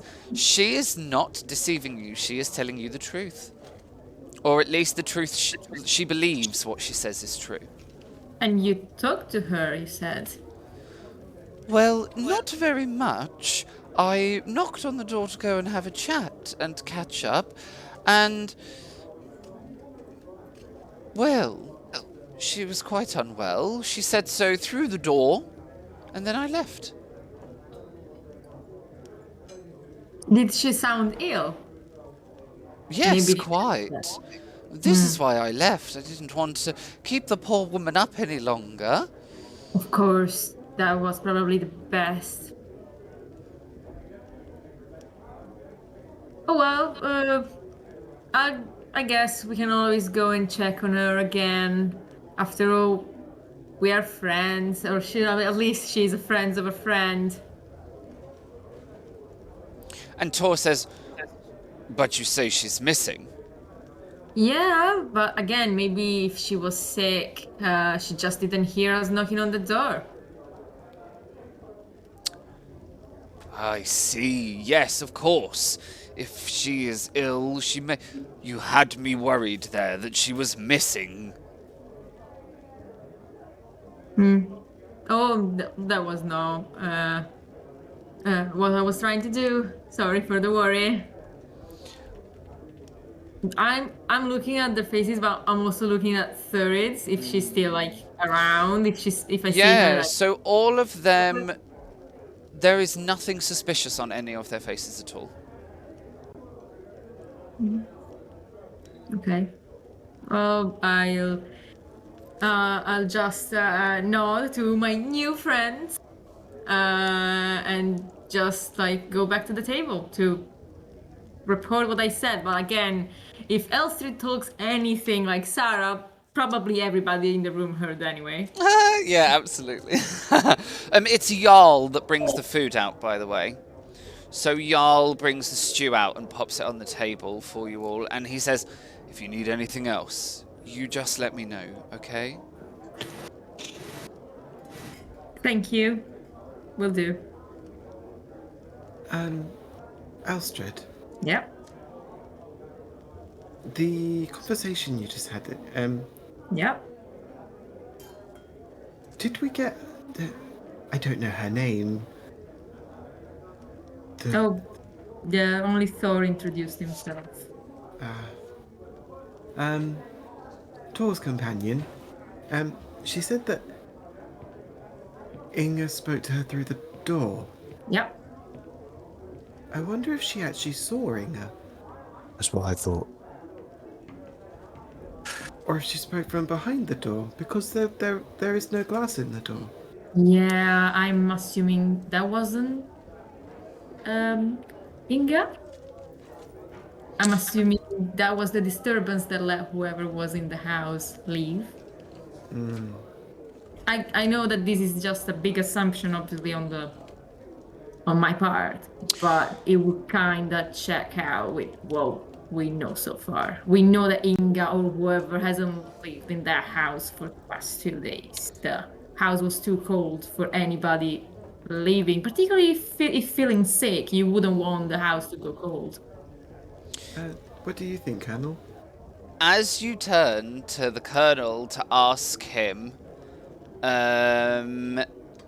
if what he is thinking, the door to the Vertsuset flies open, and a gentleman comes in. He is quite well dressed. In fact, when you look at the room, he seems a little bit, well, better dressed than everyone in the room, apart from Tor's friend. So the other woman at the bar is also dressed quite well, and this man comes in and he is dressed very well. The door flies open, the room kind of goes quiet, everyone looks towards him, and as you all kind of turn to see this gentleman walk in quite a nice suit, he has a handlebar moustache and well, like, pomaded hair. A fog, unlike anything you have ever seen, rolls in with him. The door is completely white, with him standing in stark contrast to in this door frame, with the smoke, with the fog sort of almost pouring in like smoke, and he says, "You will not believe what is happening out here. There is another curse has befallen this village." And there are gasps through the tap room. It is at this point that we will go to our break. So we're going to take a little break. We're going to go and get some refreshments and some food for like ourselves. We're going to have a short rest. As I leave you on this cliffhanger of the announcement of another curse befalling the village. We will be back in 10 minutes time. So catch us very shortly at 5 minutes past 10, where we will return refreshed and rejuvenated, ready to spill the beans on what on earth is happening to the village of Espadalen. Catch you at 5 minutes past 9.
Hello, hello. We are back from our break a little later than anticipated because the GM had a gin-related crisis, i.e. I didn't have any gin, so I had to run back down the stairs to make sure that I had some.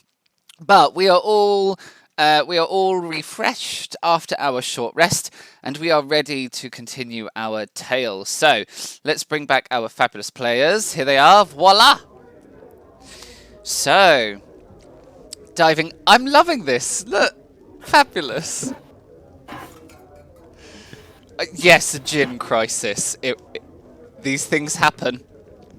Okay, so we have just had a bit of a revelation, a bit of a shock in the Wirtshuset. While we were sitting talking about the case that we are investigating, a strange gentleman has burst through the door, proclaiming that a curse has befallen the village. He is very smartly dressed, handlebar moustache, well-pomaded, slick-back hair. He does not look like the sort who would be prone to bouts of hysteria, and it's not just his words that carry, it's not just the way that he says that the curse has befallen the village that kind of carries weight, that impacts this room. It is the deathly mist, this fog, thicker than you have ever seen, that rolls into the Wirtshuset with this gentleman through the door, that leverages a lot of weight to his proclamation. Now, as silence kind of falls on the tap room, as everyone kind of digests this sudden change of pace, it is Turid who speaks first, and she says, "What do you mean, Hjalkar? What curse has befallen the village?" And he turns Hjalkar. Yeah. And he turns Thurid and he says, "I was about to proclaim to the gods about the rain coming to an end, but my proclamation never left my lips before a fog as thick as death rolled in from the fjord. I cannot even see the road at my feet, it is so thick. And silence has befallen the village. I can only surmise that it is another curse."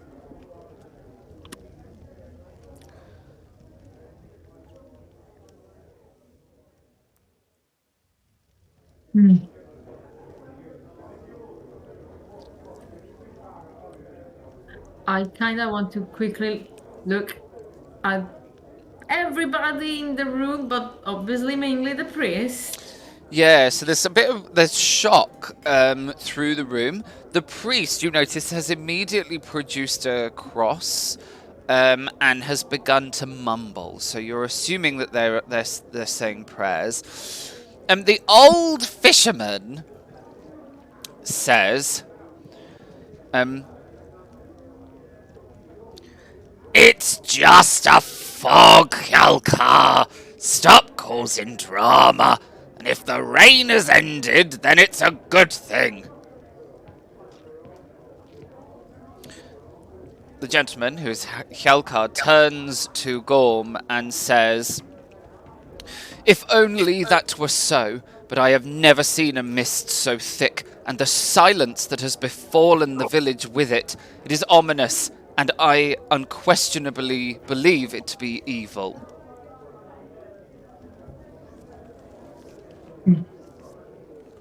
"If you do not believe me, then come, step foot outside, join me in the other world.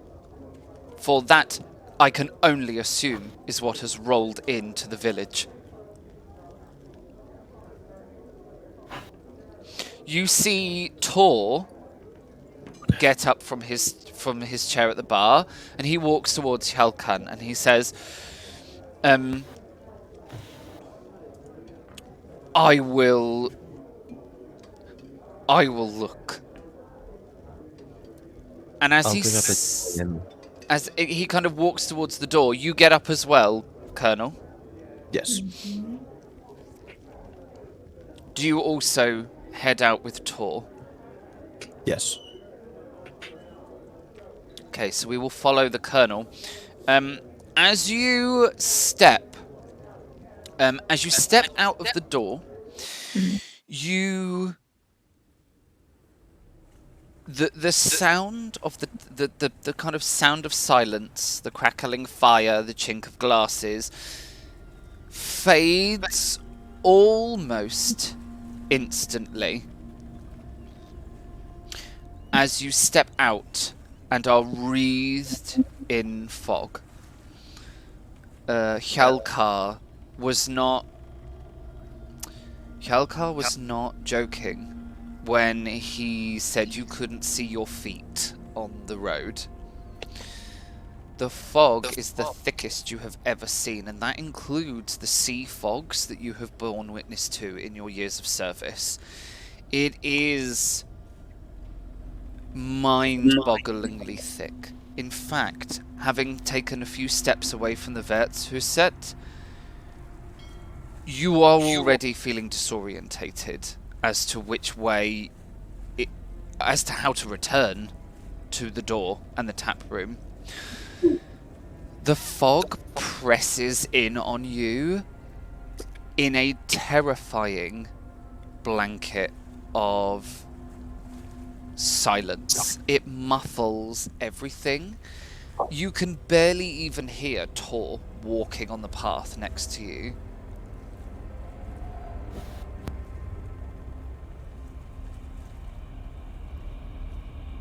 I try and call out to him and just be like, is this usual for this area? For this level of fog? You hear a slightly muffled reply as if Tor was really far away. And he says, "No, I have never seen one so thick. Hjalkar may be right."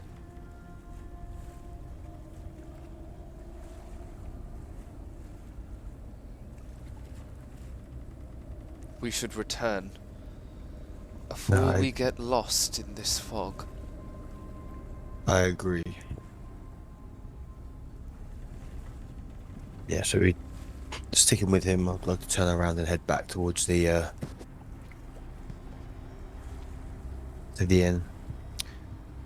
As you turn around, Colonel, you hear the peal of a bell. It rings precisely 3 times.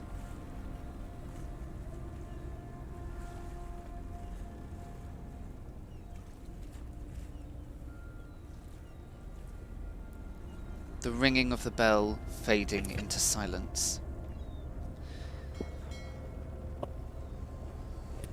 It stops you in your tracks. It is not a church bell. It is not a cowbell. It is not a livestock bell or the bell on a carriage. It is a ship's bell.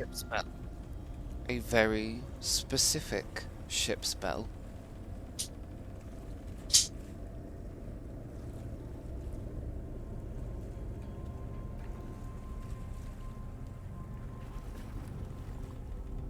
Let's get out of here now. I don't want to be here anymore. There is no response from Tor. In fact, you can't hear Tor's footsteps. You are standing completely alone in the fog with the unmistakable sound of sea waves hitting the prow of a fast-moving ship. Do I feel the ground moving beneath my feet? Mm-hmm. You sure do. Is the fog starting to lift at all slightly, or is it still as heavy as it was? It's still as heavy as it was. I like to make my way towards the sound of the bell Okay. You turn now in a direction that is lost upon you. You have turned too many times in the fog. You can't see the Vertsuset. You can't see the road. You can barely see your own feet. You are now completely turned around. But you know you are facing the direction of the bell. And you begin to walk.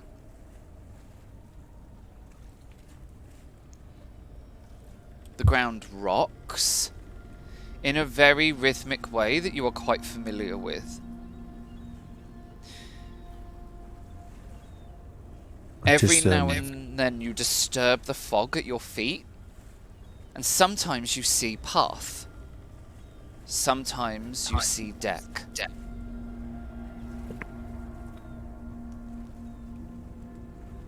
Do I hear the bell toll any more times? Nope. But you can definitely hear the sound of a ship sailing through the waves.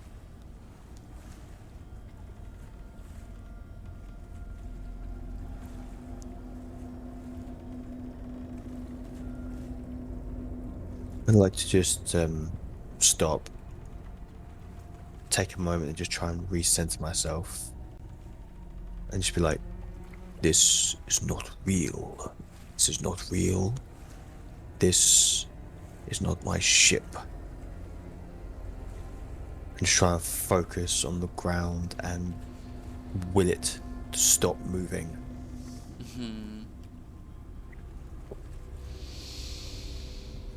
Let's see how far that gets me. So, it does... The ground does stop rocking as you center yourself. You can feel your heart beating.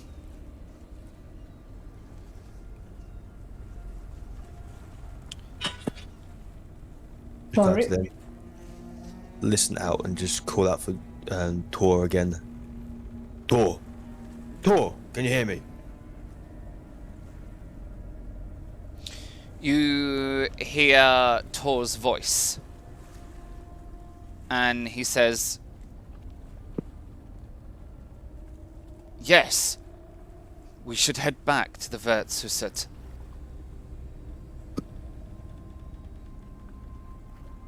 Yes.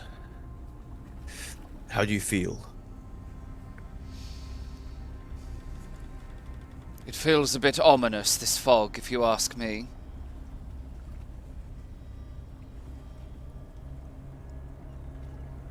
Let's move quickly.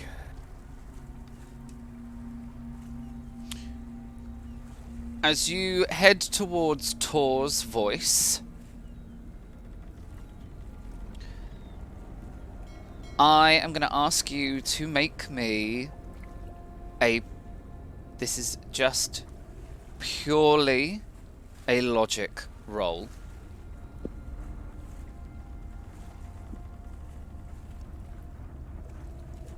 Yes. Okay, so as you start making your way towards Tor's voice, you see there is a figure that looms a little bit in the fog, and you walk towards it, assuming it to be Tor, as that is where the voice has come from. As you walk towards the figure that is Tor, the fog parts as you see a screaming, panicking sailor burst from the fog, clamoring towards you. He just grabs hold of you and just climbs past you in sheer terror and panic, and disappears into the fog behind you, as if he were clawing for his very life, as if water were pouring into the ship and he was clawing his way past other sailors to get out. It lasts only a moment, and in that few seconds you close your eyes and remind yourself This isn't real. This isn't real. This is not real. This isn't This is real. not real. Your logical mind calms you.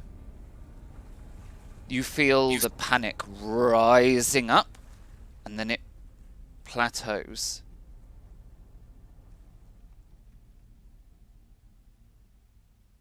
You take a couple more steps forwards, and you step through the door back into the Vertshuset.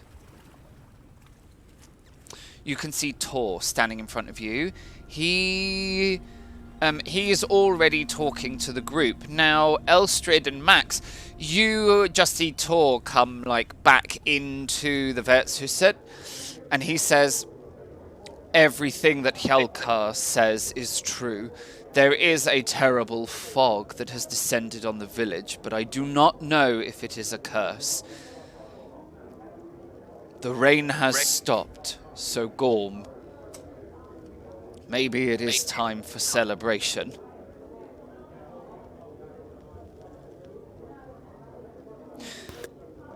As Tor kind of finishes this sentence, you see the Colonel walk back, step through the door. Give me an... Colonel, actually, I'm going to ask you to do the roll for us. Can you give me a manipulation roll, please? Oh no. Whoa! Okay, so Yeah, good about. Elstrid and Max, you see the Colonel come in to the Vertshuset, and he looks calm, composed, he just looks like his completely normal self. Mm-hmm. Okay.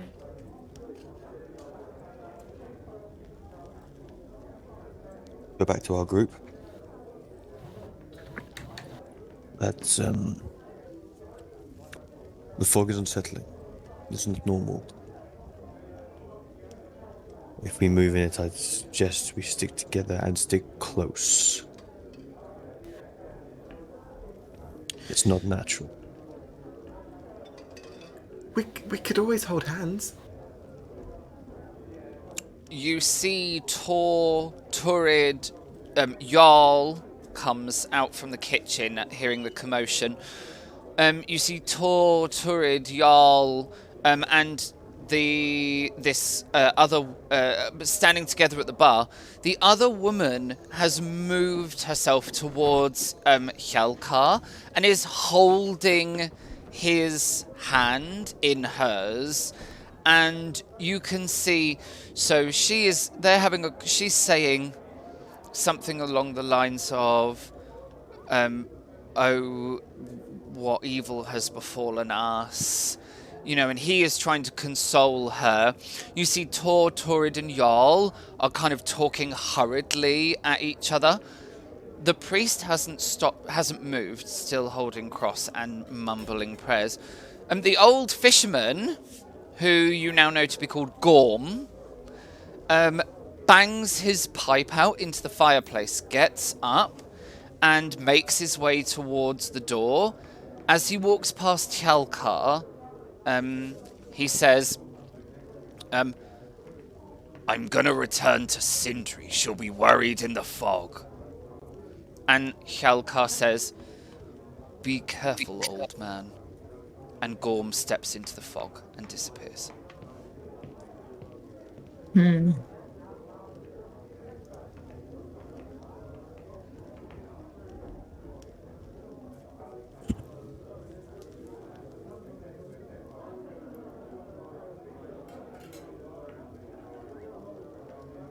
I'm fiddling with and lighting a cigar.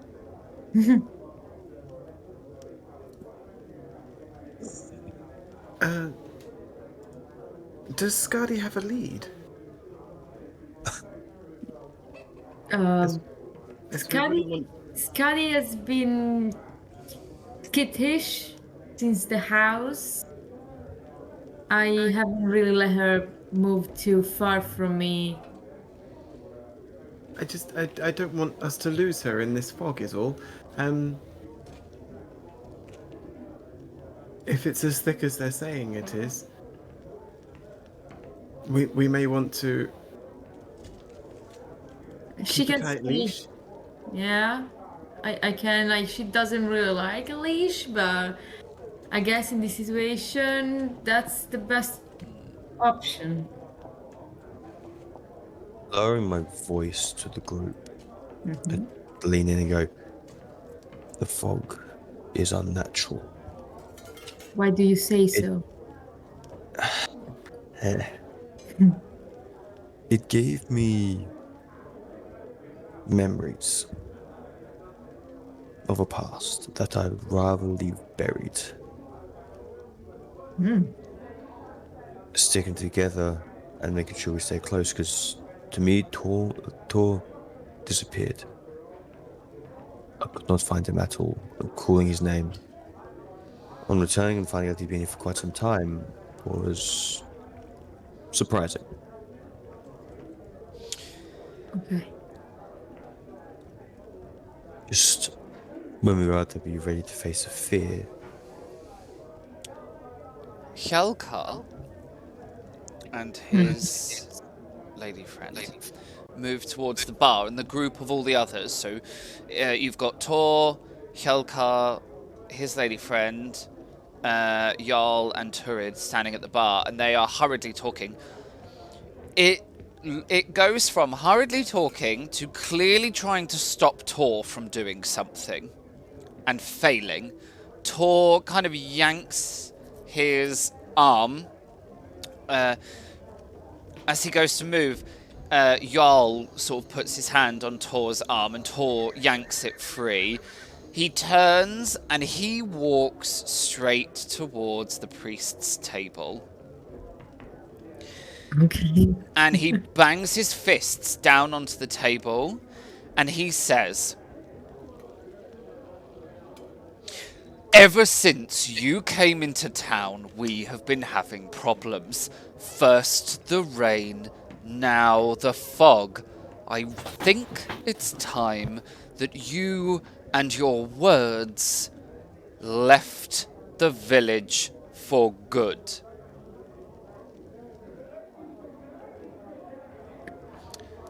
The priest kind of opens his eyes, stops mumbling, looks up at Tor and says, "If it wasn't for the word of the one true God, things would be a lot worse here.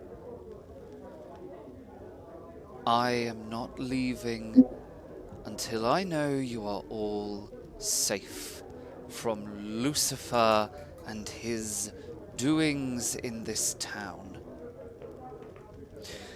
Tor continues, like he presses the charge, and he says, "The only evil doings I see here is a man turning up where he is not wanted and bringing curses with him. You disturbed the house. This is your doing. Now get out of this village. If you are still here come morning, I will drive you out myself." And you see Jarl. Jarl now comes over and basically gets hold of Tor and is like, "Tor, this is not the way. Come on." And basically gets Tor and leads Tor. And you can see Tor like acquiesces to Jarl. Like Tor he clearly feels like he's said his piece, but he does the thing of he's pointing and angrily looking at the priest, and as Jarl tries to move him away, he carries on pointing before he goes with Jarl. Turid appears at the table and she says, I'm ever so sorry, I'm ever so sorry. Things are very stressful at the moment, but that's no excuse for bad behavior. And the priest says, "I understand. In the presence of the devil, Every man's fear is challenged. Torrid looks like Torrid has come over to apologize to a guest. The response she gets, obviously she feels very uncomfortable about. Like, you can see she's a little bit menaced at the kind of directness and the conversation of evil and the devil, and she sort of came over to be like, oh, I'm ever so sorry about our slightly rude friend, and the response she gets, you can see it creeps her out a little bit, and she sort of smiles, like awkwardly goes to do like a weird little bob thing, and then hurries off to go and stand behind the bar. Now, Jarl and Tor have gone to the completely other side of the inn, and you can see Jarl is talking to Tor, like, obviously being like, come on, don't be causing trouble in my inn. Hjalkar and his lady friend are now at the bar with Torrid, and they're there's that kind of talking of like,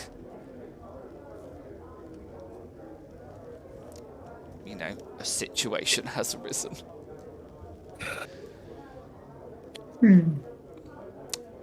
The priest calmly stands up.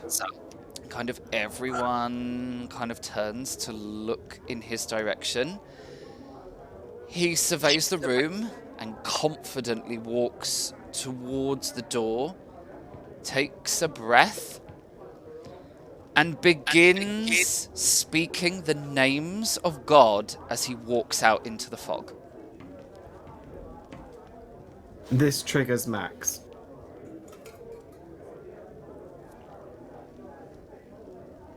Do I notice Max? Max is definitely not himself. He almost kind of like completely retreats into himself and almost brings his hands up because it was such a booming sound that happened inside of the vision that it almost kind of he's expecting it to get louder. So And he it kind doesn't. of like starts just shaking and brings his hands up. It does the opposite. You hear a couple of the names and then it just disappears. It's almost like the priest just fades from existence as they step into the fog. It'd be interesting to find out what his fears are. And the Colonel and Elstrid, you kind of turn and you see Max has kind of recoiled as if a very loud noise is about to happen. Or Max? something terrible. Max? Can you hear me? It didn't happen. This is good. Join me upstairs. Okay. And I just kind of like get up and walk. Yeah, I'll follow. Yeah, I'll follow as well. As you go, Max and Elstrid manage to get through the door. Thorid catches your arm, Okay. Colonel. Elstrid, you manage to get after Max, but Thorid catches the Colonel's arm, and she says, "I'm sorry for the outburst. Tor it's a very difficult time, and well." I cut her off and kind of just rest my hand on her shoulder and go, every man always wants to do his part to protect his family and his loved ones. Do not apologize for that. Ever since Erdegarden was disturbed, strange things have been happening. Now our children are missing, and curses fall upon our village. I cannot help myself but feel like this is the end of everything. I heard Tor say that the priest disturbed the garden. What did he do there? No one really knows. But everyone in the village knows not to go near the old house on the hill.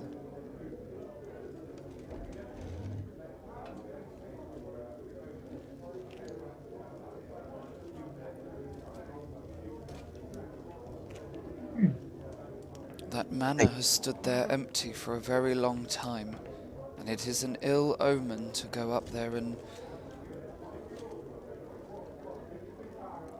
Some things are better just left well alone. I agree. Would Tor know more about what the priest did?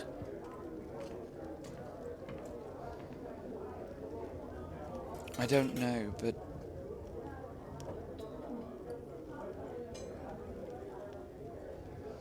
Maybe.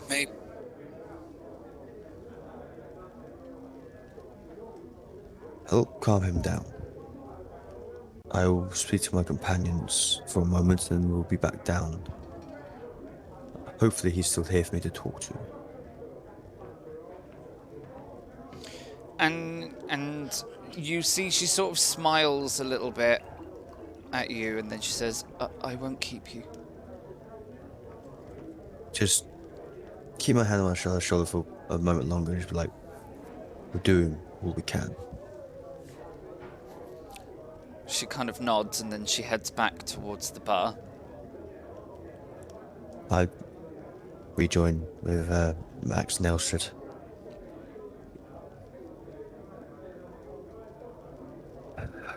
Sorry, Max, for taking so long. That's okay. It allowed me just to tidy up a little bit. Not used to guests in my bedroom, as you can imagine.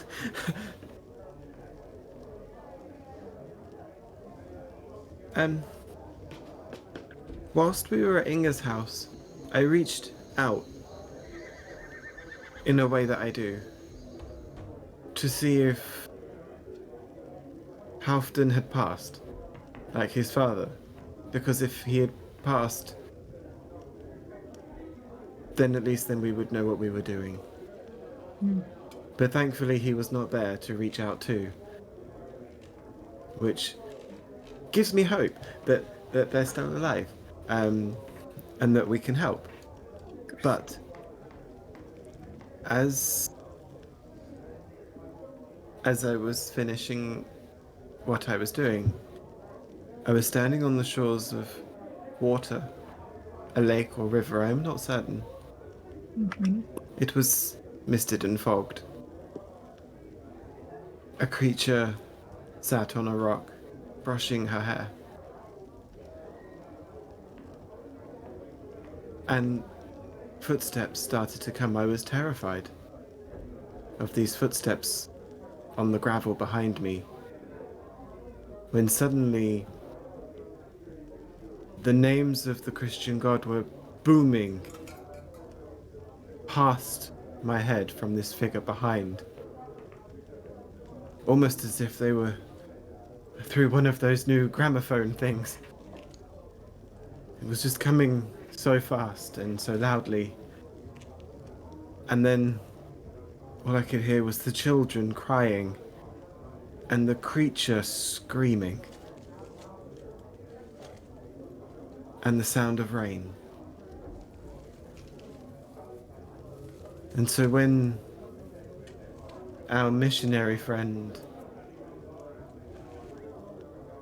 walked out of the bar beginning to do the same, it just brought me back to that place, and I expected it to get much, much louder. Okay.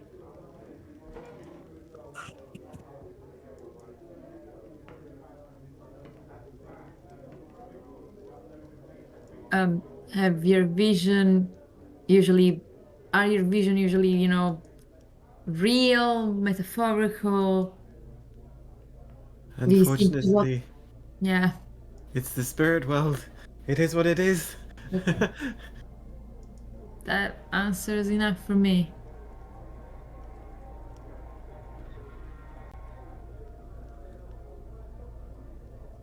I think.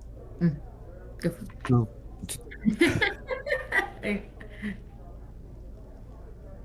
So we're pretty sure, so far, that our suspicions lie with the priest and his activities.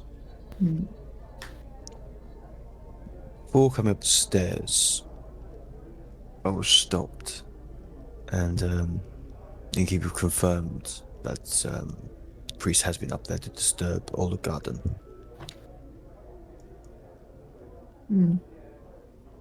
I'd like to know what he did. Why he did disturb the place. If something was there, hiding out, he may have really pissed it off. May have been its home. And it might just want its home back. And we know that the children, that every generation of children visits the place, but it's usually just children. So if something different disturbed it, the creature may have just hit the children. Precisely. If the children were just doing what children have done for generations, then perhaps this Vaesen may have become accustomed to seeing the next generation, almost like a ritual. But when a grown person went there and disturbed them in the way that they could have done, doing whatever it is that they did,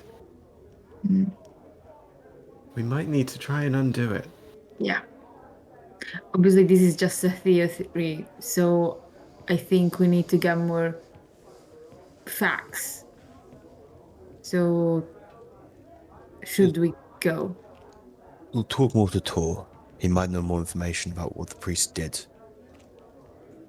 Absolutely. Yes. Should we? Fortunately or unfortunately, the priest has gone into the mist. We might not see him again. He might not be a problem anymore. But if he turns back up, he turns back up. Our problems lie with young people. Adults generally know what they're doing. Generally. I had soldiers that would... I would say otherwise. How best do we approach this situation? Do we go in as the trio that we are, or would it be better if you spoke to them, Colonel? The trio that we are, you will have different insights into what people say and do. Myself talking to put it bluntly, talking to another masculine man, I will be able to control him if needs be. You might be able to glean other insights that I miss. Okay. It sounds like a good plan. Yes. I also would like to reiterate that when we go into the fog, we will need to steel ourselves.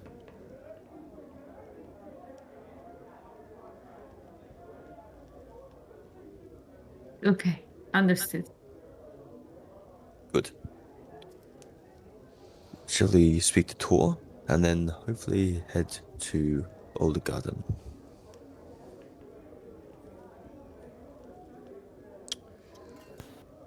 And get our lunch. That seems to have been forgotten about in all of this. I ate mine. Yeah. Mysterious fog. It is not the first time.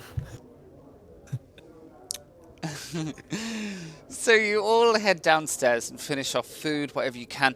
Tor is sitting alone now with drink, obviously trying calming himself down, trying to recover from the situation with drink. And yes, he is sitting alone. So you come downstairs, grab your food, finish off whatever was left. And do you, all three of you, then head over to Tor? Yes. I'm gonna let the coroner go first, Okay. obviously. But we're sticking close. Tor doesn't really even look up as you approach, Colonel. He's sort of now wallowing in his drink. I'd like to stand to attention beside him and just be like, Tor, do you mind if I sit? He doesn't even say anything. He just sort of grunt and motions with his cup. Ah, man. I will sit down opposite him. Oh, I understand the emotions that run high here, but please, I wish to understand what the priest did at Alder Garden. What did he do to disturb things? Whatever men like him do. I'm assuming that's what he did. We've been told for generations not to disturb the house. We never have. Now we have an outsider going up there and rummaging around, then missing children, pouring rain, and now this.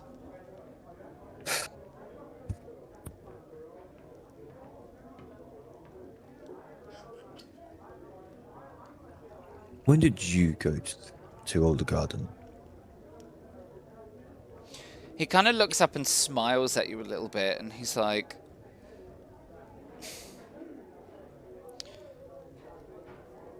all us kids go up there once. It's a rite of passage. Every generation of children go and try and see one of the ghosts. The bravest of us sneak in. Tor and I went when we were young.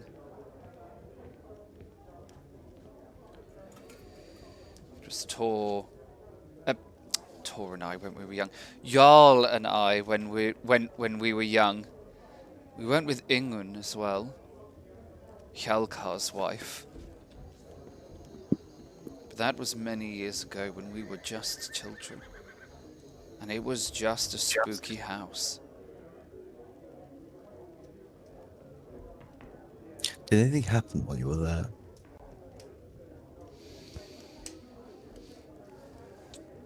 Other than Jarl and I made a horrible plan to frighten poor Ingun, which worked very well. We were in so much trouble when we got back. What did you do out of interest?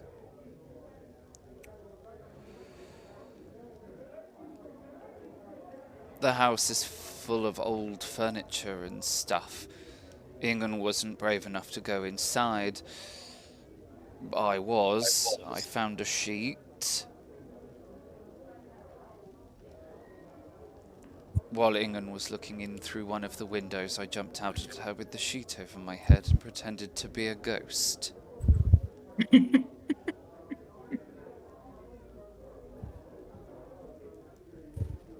Suffice it to say, she was terrified. And he kind of chuckles a little bit as well at the memory of it all.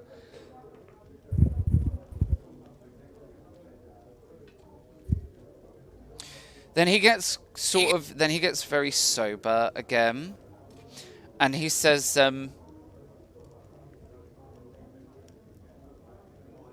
my daughter is missing. Along with all the village children. She's only 14. She's all I've got, and I am all that she has.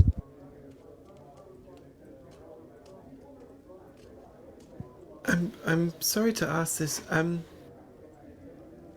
you know what the oldest age of the out of the children that have been gone missing? What is the oldest age? Hjalkar's oldest, Harold, is 16.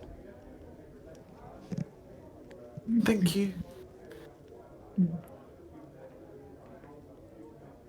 Have these children, as your daughter, been to the house?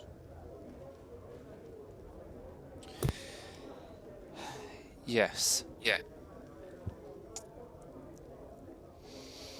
Halfdan, Inga's boy. He was the ringleader for this generation of kids. But this was months and months ago. And like all other children before them, nothing happened. Then one day, Halfdan goes missing. And not even 24 hours later, that priest walks into the village. And then it begins to rain. The longer he stays, the more it rains, and the more children disappear.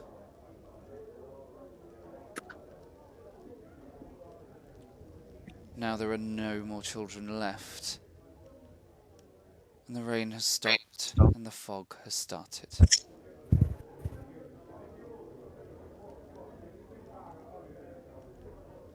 I believe in my bones it is his fault. He has done something. Upset the old gods, maybe. But he is responsible. I realise that this might be a personal question, but do you know if anybody is pregnant currently in the village? None that I know of. This is good. This is good.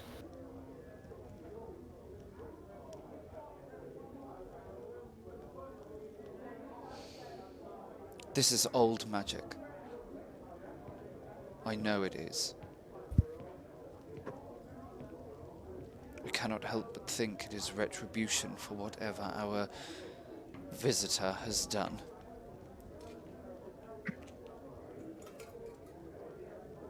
When as kids you went to the house, did you do anything before entering? Is anything silly?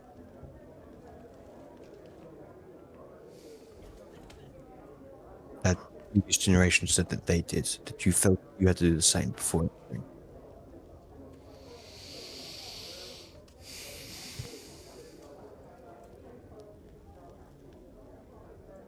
No, not that I can remember.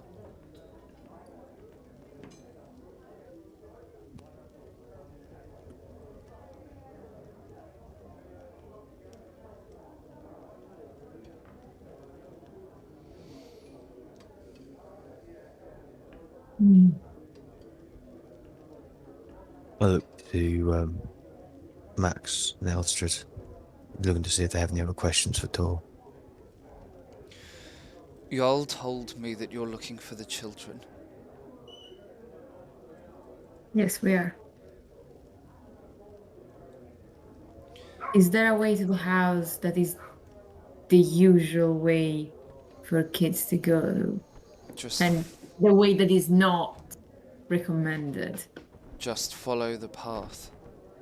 Just follow the road out of the village. It will become a path, and it will lead you to the front door. Okay. So it is.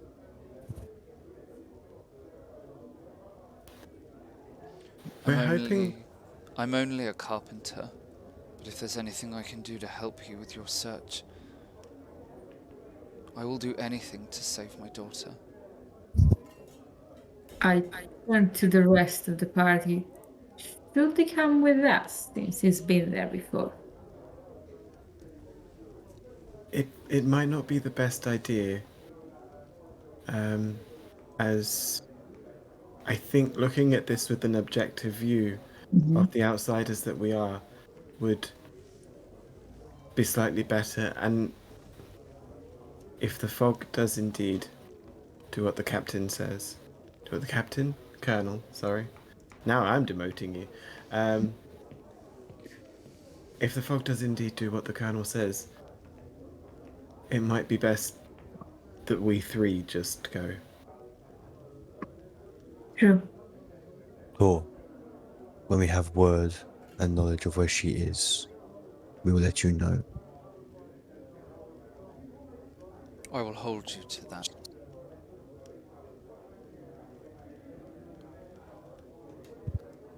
I will stand, grasp the man by the shoulder. You have my word.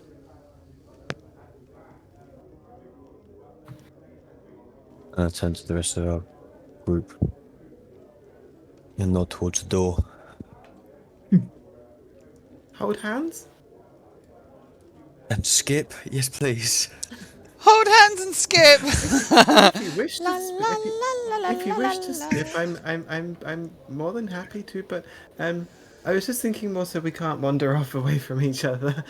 I was thinking, in case we need our hands free, maybe like I'm going to get the leash for Skadi, we may want to be linked with a rope or something. Yeah. I towards the rope. Okay. We can hold hands later. All right. So, do you head out of the Vertsuset? Oui. I'm gonna find rope first. All right.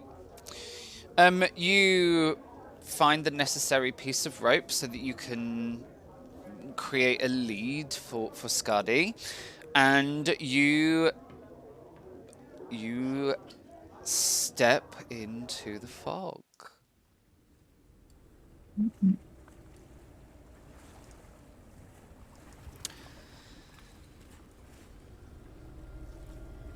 As soon as you step out of the Verthuset, the fog Ooh. presses in against you all.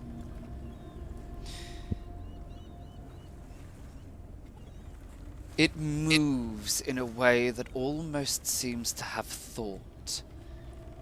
No matter what you do, it tries to get in between each of you, divide you up, separate you, divide and conquer.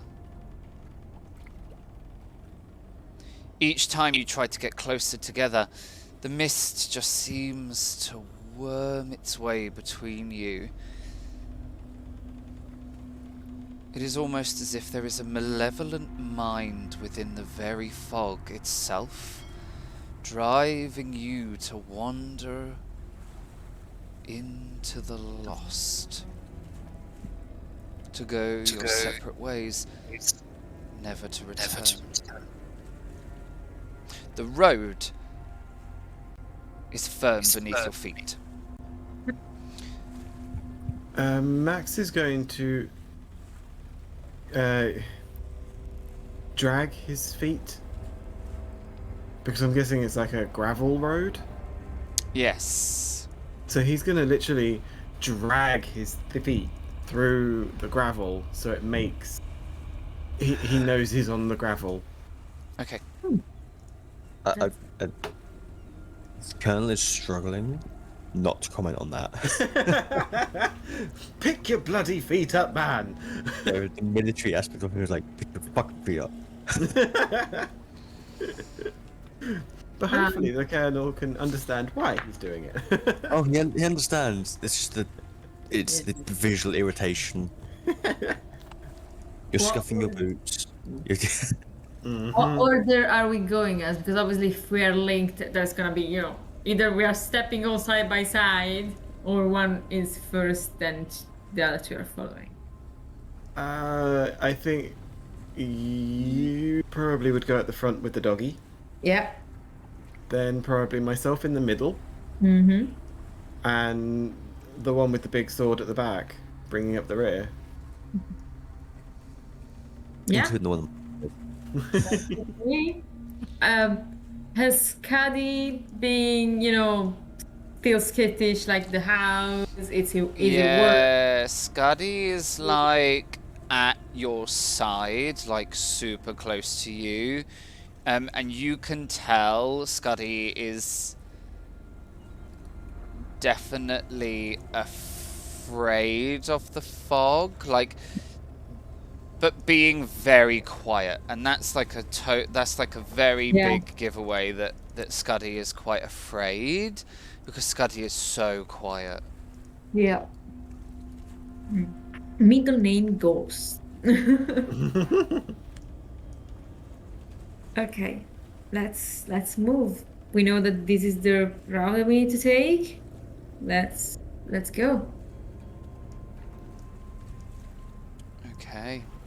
You head up the road, sticking together, following the gravel track. You do everything you can to just stay as close as you possibly can.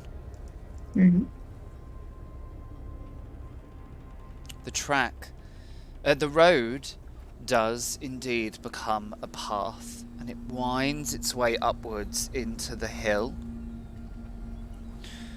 The fog is unrelenting. But eventually, it seems to thin. And from the fog looms a ghastly shadow of a building. Wreathed in the fog, the manor house looks even more ominous than it did before. Almost like a large screaming face drowning in the mist. There is a veranda outside, like a little porch with a little roof, a grand doorway. There are windows in the floor above.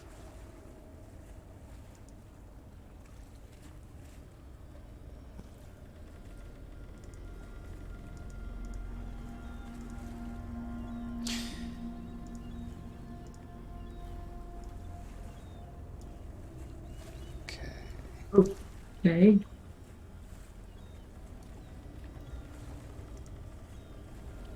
That is very big.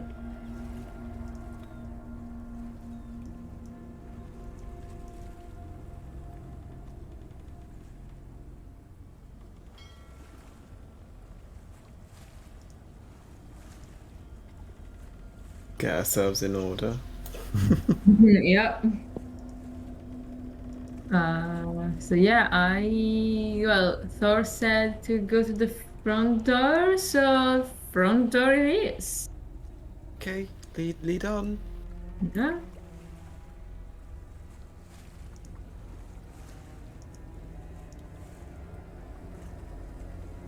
And I'll try to quickly, but also, checking.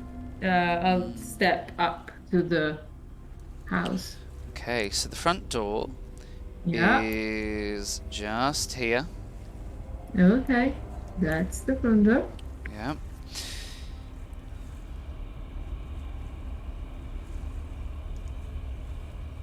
I will move next to Elster at this point now. To be near the door. My rifle is into my shoulder.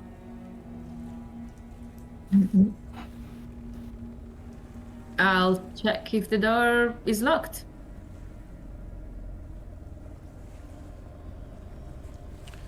Okay. The door is not locked. I turn to my companions. Shall we? I believe the correct term is ladies first. Not a problem. And I just push the door open. Okay, you push the door open. It reveals a rather stately looking building beyond, room beyond. Yeah. As the door swings open, there's like a little twinkly tinkling sound, like the bells you sometimes get in a shop. There's a little tinkly twinkle sound, and then it sort of fades, muffled by the fog. Ooh. Well, I step in very quietly and checking everything that I can see around me. I don't want to be surprised by anything moving. Yeah. Okay. The room beyond is dark. It's like really dark. The only light that spills into the room is done so because of the open front door. Which is why your dynamic lighting is showing you all these dark patches. Because it is so dark in here. And there's muffled light showing a rather opulent looking room beyond, befitting a manor house.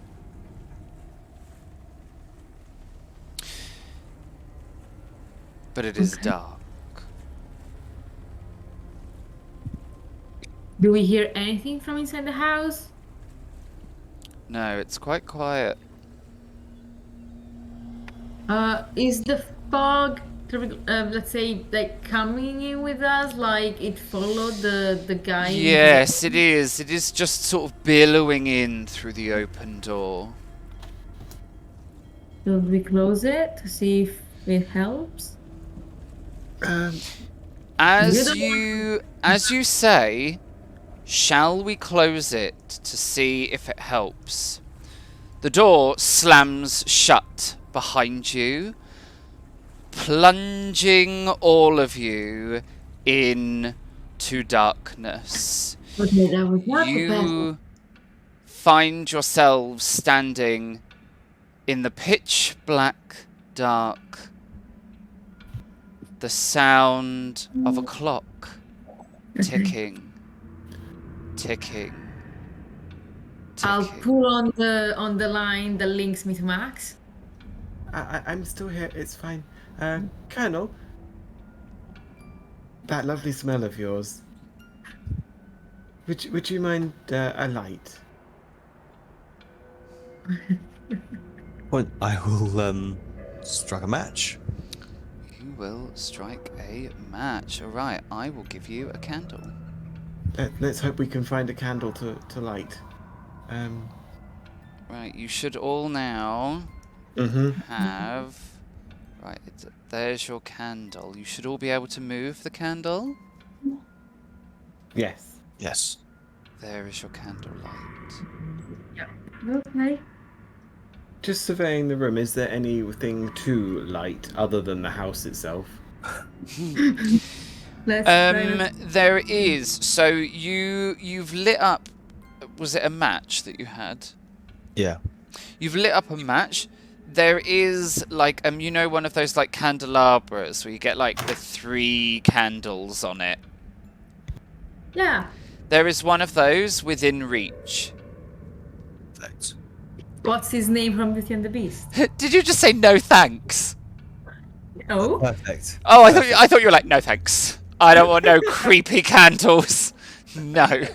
All right. So you use the match to light the candelabra. The candle will now represent our candelabra. Yep. I realise obviously that we have a jukebox running in the background. Is the plingy plangy representative of what we can hear in the house? Yep. Great, thanks. No, I lowered the volume. What is this?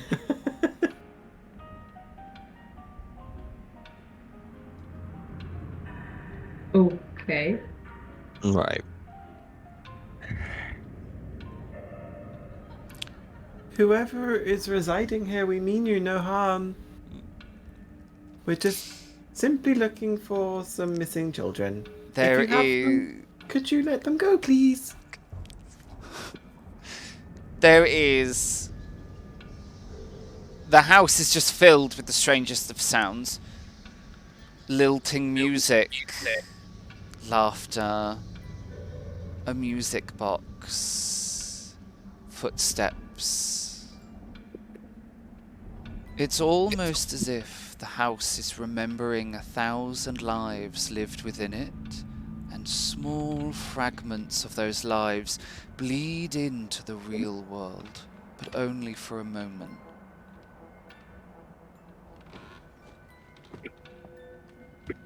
How do they feel? I mean, does it feel ominous, or are the bits that are bleeding through with the laughter and stuff happier? It feels super creepy. Okay, cool. Like, it feels haunted house super creepy. It doesn't feel...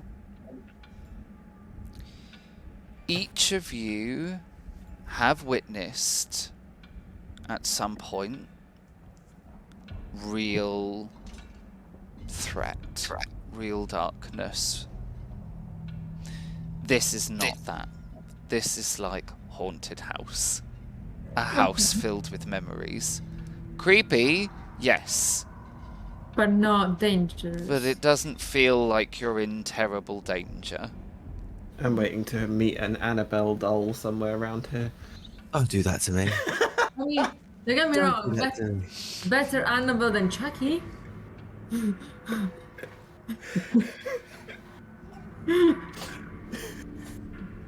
Couldn't help it.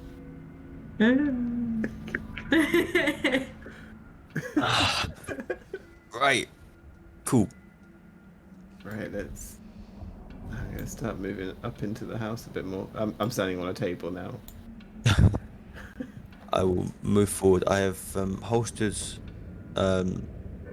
my rifle and drawn my sword, my saber, because I can't hold a candelabra and a rifle at the same time. Yeah. I kneel down to Scuddy and trying to calm her a bit down and ask her if check again, like find if she finds something different. Only obviously if she feels like it. As you kind of bob down to sort of scruffle Scuddy and check on her, you see she's just sitting on the floor scratching behind her ears, and as you bob down she just looks at you, tongue lolling out, and as you go to give her a scruffle, she like goes to lick your hand. This is the calmest you have seen Scuddy since The house. Inger's house. Okay. Yeah, Scuddy seems back to normal. Okay. Calm and like a happy little pooch. Happy dog and a happy dog. I mean, seeing her like this worries me from a certain point, but also calms me down because she is a very good judge of situations and character.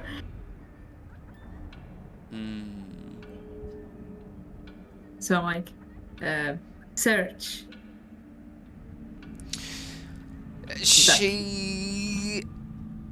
So she begins to search around the, like, snuffling about in the room, but she does just return to your feet and sort of sits, letting you know that she hasn't found anything worth pointing out to you. Okay. I think we may need to move to the next room.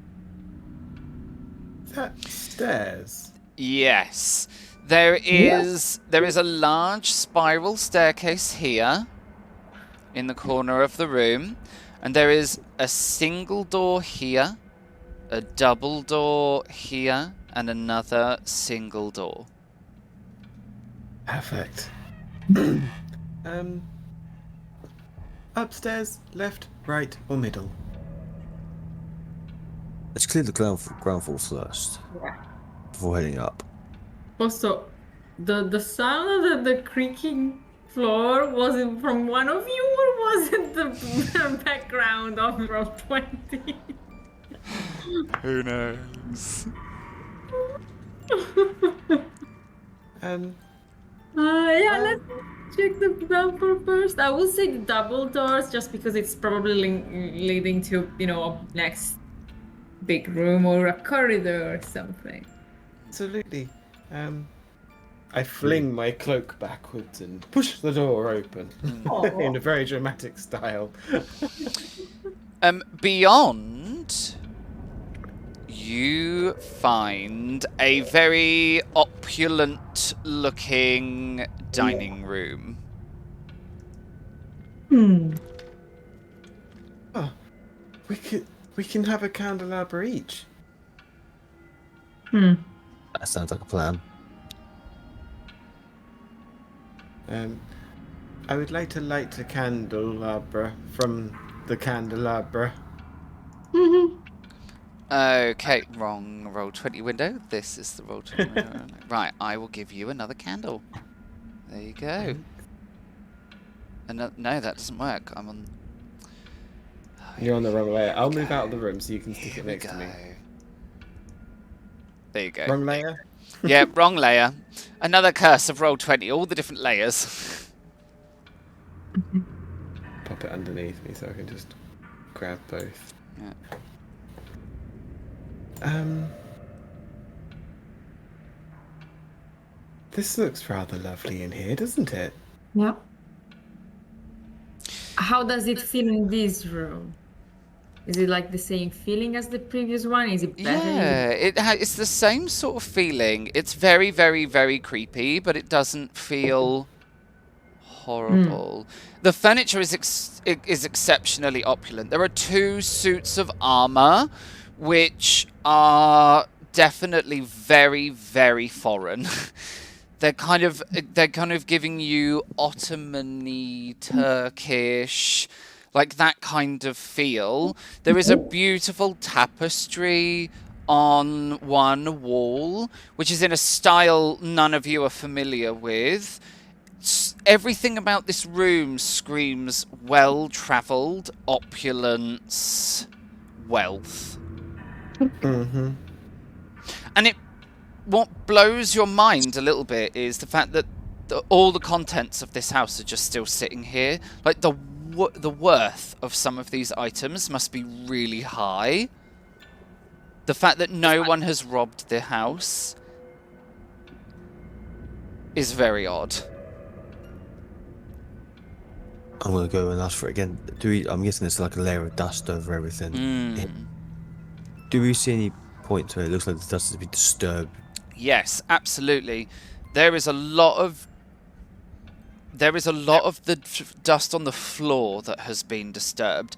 Someone clearly walked around a lot. Because there's no clear direction, so it looks like someone's walked all the way around the dining room, walked all the way around the other way. A few of the items clearly have been touched, so like you can see there's a knife slightly on the skew, and the dust is lighter, so you can see like a light knife patch in the dust, and the dust is on the wonk. Does it look recent? Yes. Kind of like when the priest came to town and it Yeah. recent. Yeah. Nothing looks like it's been... It's not like Inga's house. It doesn't look like anything's been turned over. It looks like someone has walked around the house and really looked at everything in it, and every now and then nudged something. Is there any smell of frankincense or any other type of biblical exorcism type herb? Yes. Yes. It does smell slightly churchy. Yeah. Cleansing of the air. Cleansing of the air. When I see the fork or knife that's been moved out of place, I thought just kind of moved it back to exactly where it should be.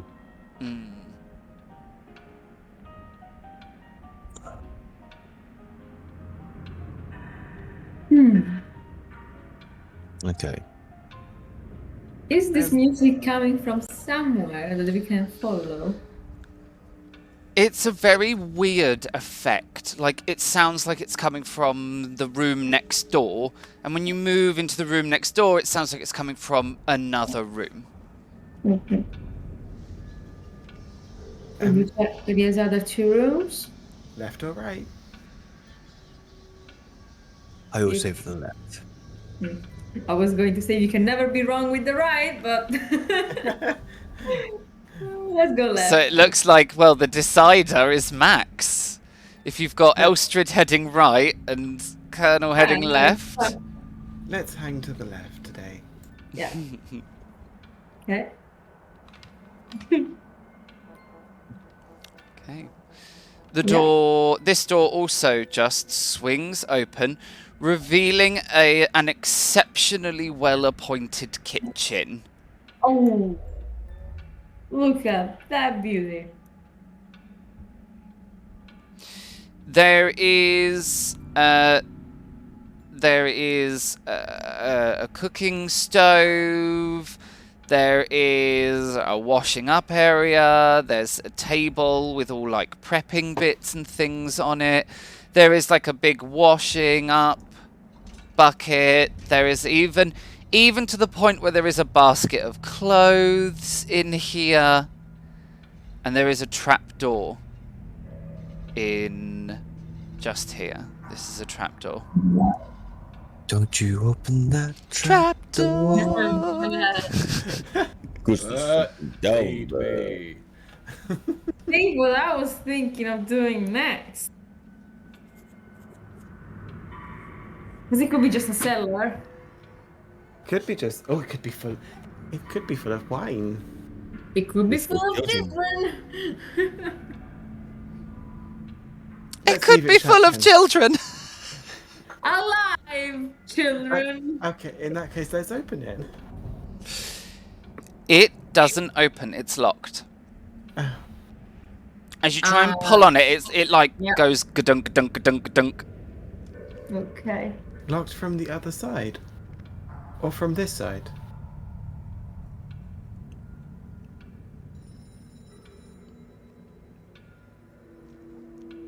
Yeah. Okay. There is no visible like keyhole or padlock or anything. There must be the opening doors outside.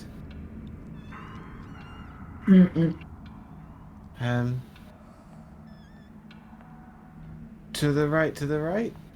Yeah. Yep, let's go. I know it's not what the drawing is supposed to look like, but this thing looks like an eye. It's supposed to be a bowl, I think, like a washing up sink. I know, but that does not what It it does looks look a bit like an eye, you're right. Colonel, do you try the door? Yes. It is locked. Ah, Huh. on this side. This door does have a keyhole, and the door is locked.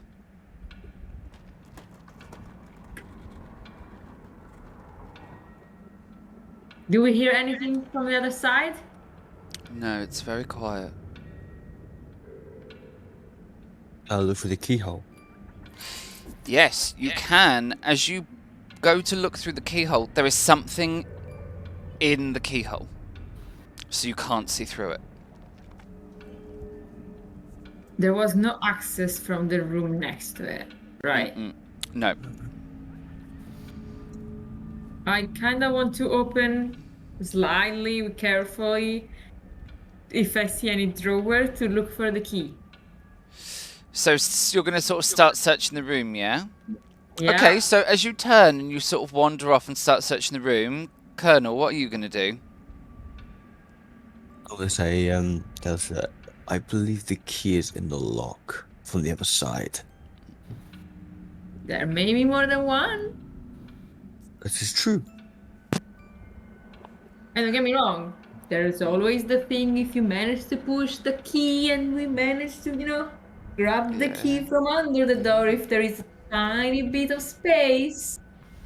That's the point. How much space is there below the door? There Yeah. is a bit of space below the door. Enough to move one of the bits of carpet underneath the door, try and push the key out, and then drag it through. I mean, you might not be able to fit carpet, but you probably could fit... Parchment! You could probably fit your sword, Yeah. because that's very flat. There is enough gap you could slot your sword... Slot your sword? My god. Sword. Slot your sword underneath the door. Sword your sword, yeah. Do you bob down and actually look under the door to check? Yes. Okay, so you bob down, look under the door, have a look at your sword, have a look under the door.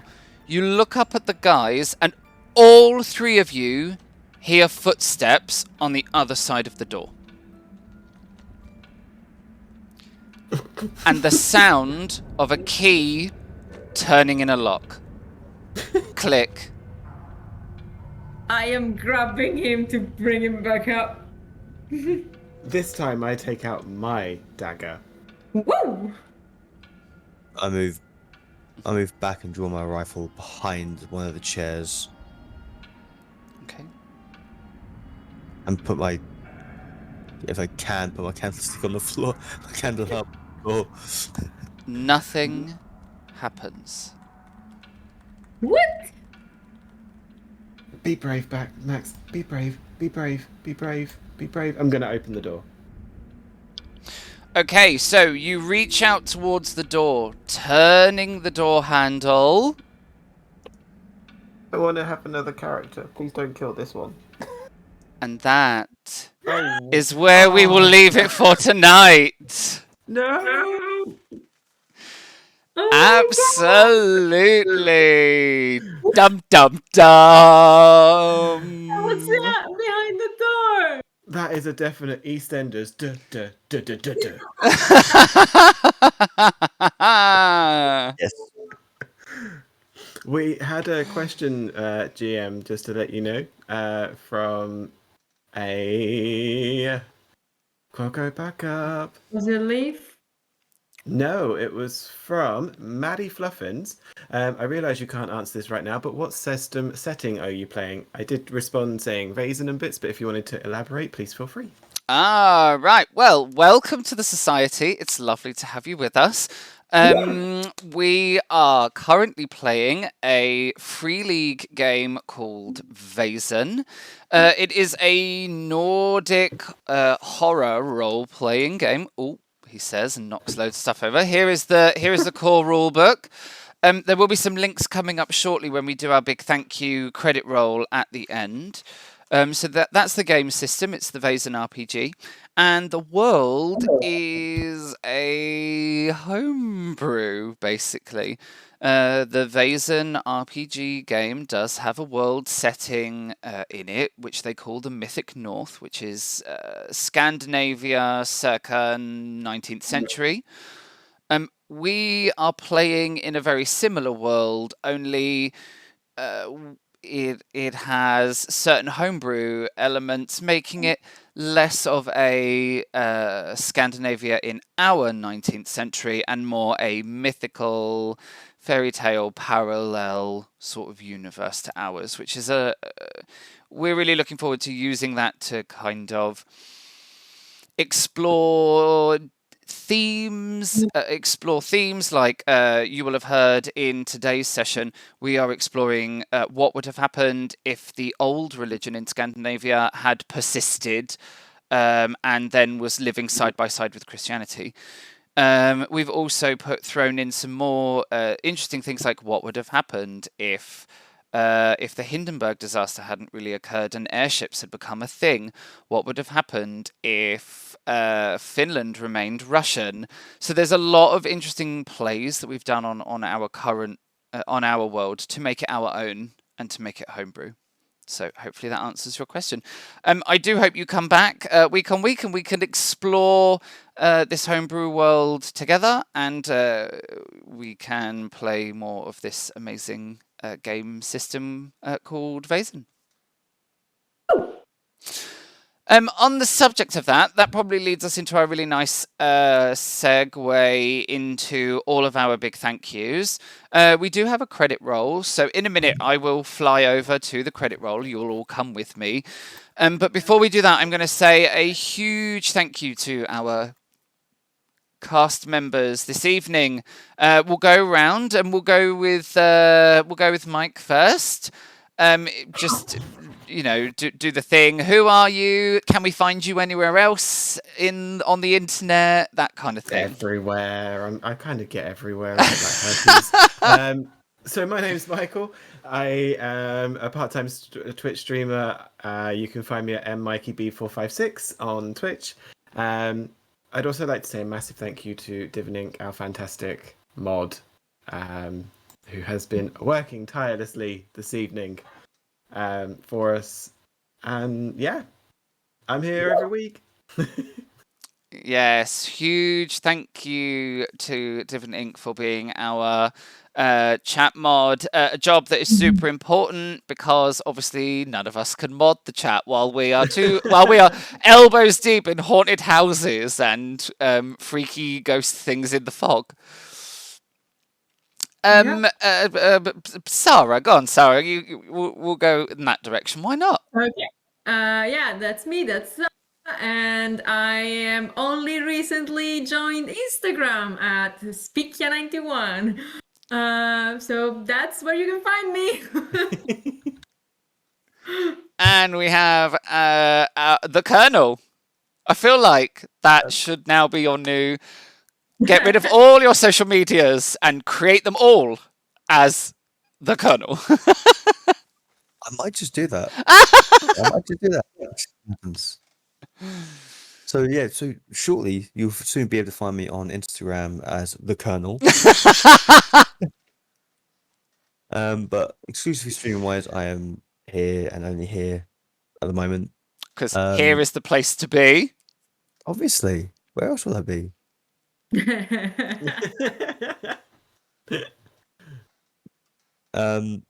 Yeah, that's me. All right. Well, I'm going to say a huge thank you to our players. If we can give them all a big, massive round of applause. I know that you can't hear, but everyone is clapping. The hundreds of people watching this evening, they're all clapping at you. Thank you all so much. The stories that we tell could not be told without you. I may set the scene, but you bring the stories to life. So thank you very, very much. And I very much look forward to seeing the three of you next week for episode 3. And we will find out what is behind the door. Big shout out to the crew. Yeah, and a big shout out for our amazing GM. Yeah, thanks, Shout out. guys. We're going to fly over to our credit roll now. So see you later, players. So it's just me now, me, you, and the credit roll, and the credit roll is running. It's over here. So the Society, we would like to say a massive thank you to Shusha, who is our character artist. So all of the character tokens that you saw for Elstrid, for Max, for the Colonel, and for all the other crew that you are yet to meet. Shusha has done an amazing job at working with each of our cast members to create them a bespoke piece of character art. We are so very grateful for her and all the work that she did. You can catch her on Shusha UK. That's ZSUZSAUK. It's on Instagram. Go check it out. Her artwork is incredible. There will be links appearing in the chat as I speak, and everything is in the description below if you are catching up on YouTube. I want to say a big thank you to Roll20, who provided us with our virtual tabletop, which we got to enjoy tonight, and the maps which were made in Dungeon Fog by myself. Johan Egerkrans is someone that I want to say a massive thank you to. He is the original creator of the Vaesen artbook, which was the inspiration for the role-playing game itself. He contributed nearly all of the Vaesen art to the book. Amazing artist. Check out his website. It's absolutely incredible. Can't do this without Free League. Free League are the publishing people for Vaesen. Please check them out. They do some amazing games out there, not just Vaesen, including the Alien RPG and their brand new Lord of the Rings RPG, which is definitely worth checking out. We had music and sound from Tabletop Audio this evening, and from Kevin MacLeod at Incompetech. Both of these were through the Roll20 jukebox. Oh my god, I'm going to keep going. I apologise. We're so thankful. Hashtag thankful is the theme for the credit roll. So I have already said a massive great big thank you to Roll20. Just a couple of the ancillary things I mentioned. Dungeon Fog. If you are a dungeon master or a GM, head over to Dungeon Fog and use them to create these amazing virtual tabletop maps like the ones that you saw in today's stream. The OBS overlays were created by myself using the runic translator from Valhir, and the intro was put together by myself, and the music was created by me using Music Maker Jam. I want to say a huge thank you to all of you guys for turning up tonight. We do this for you. That's as simple as I can put it. We came here to share with you our love of Vaesen, and for these really crazy spooky stories. But really, this is all for you and for your enjoyment. So thank you so much for coming here. Thank you so much for supporting us. Hit a like in Twitch. You can find us on Instagram at the Society Livestream. You can find us on YouTube if you want to catch up with episode 1.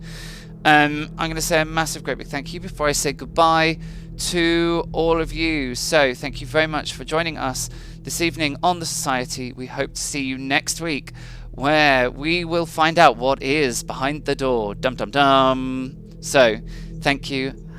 Have an amazing week, and I hope to see you very soon.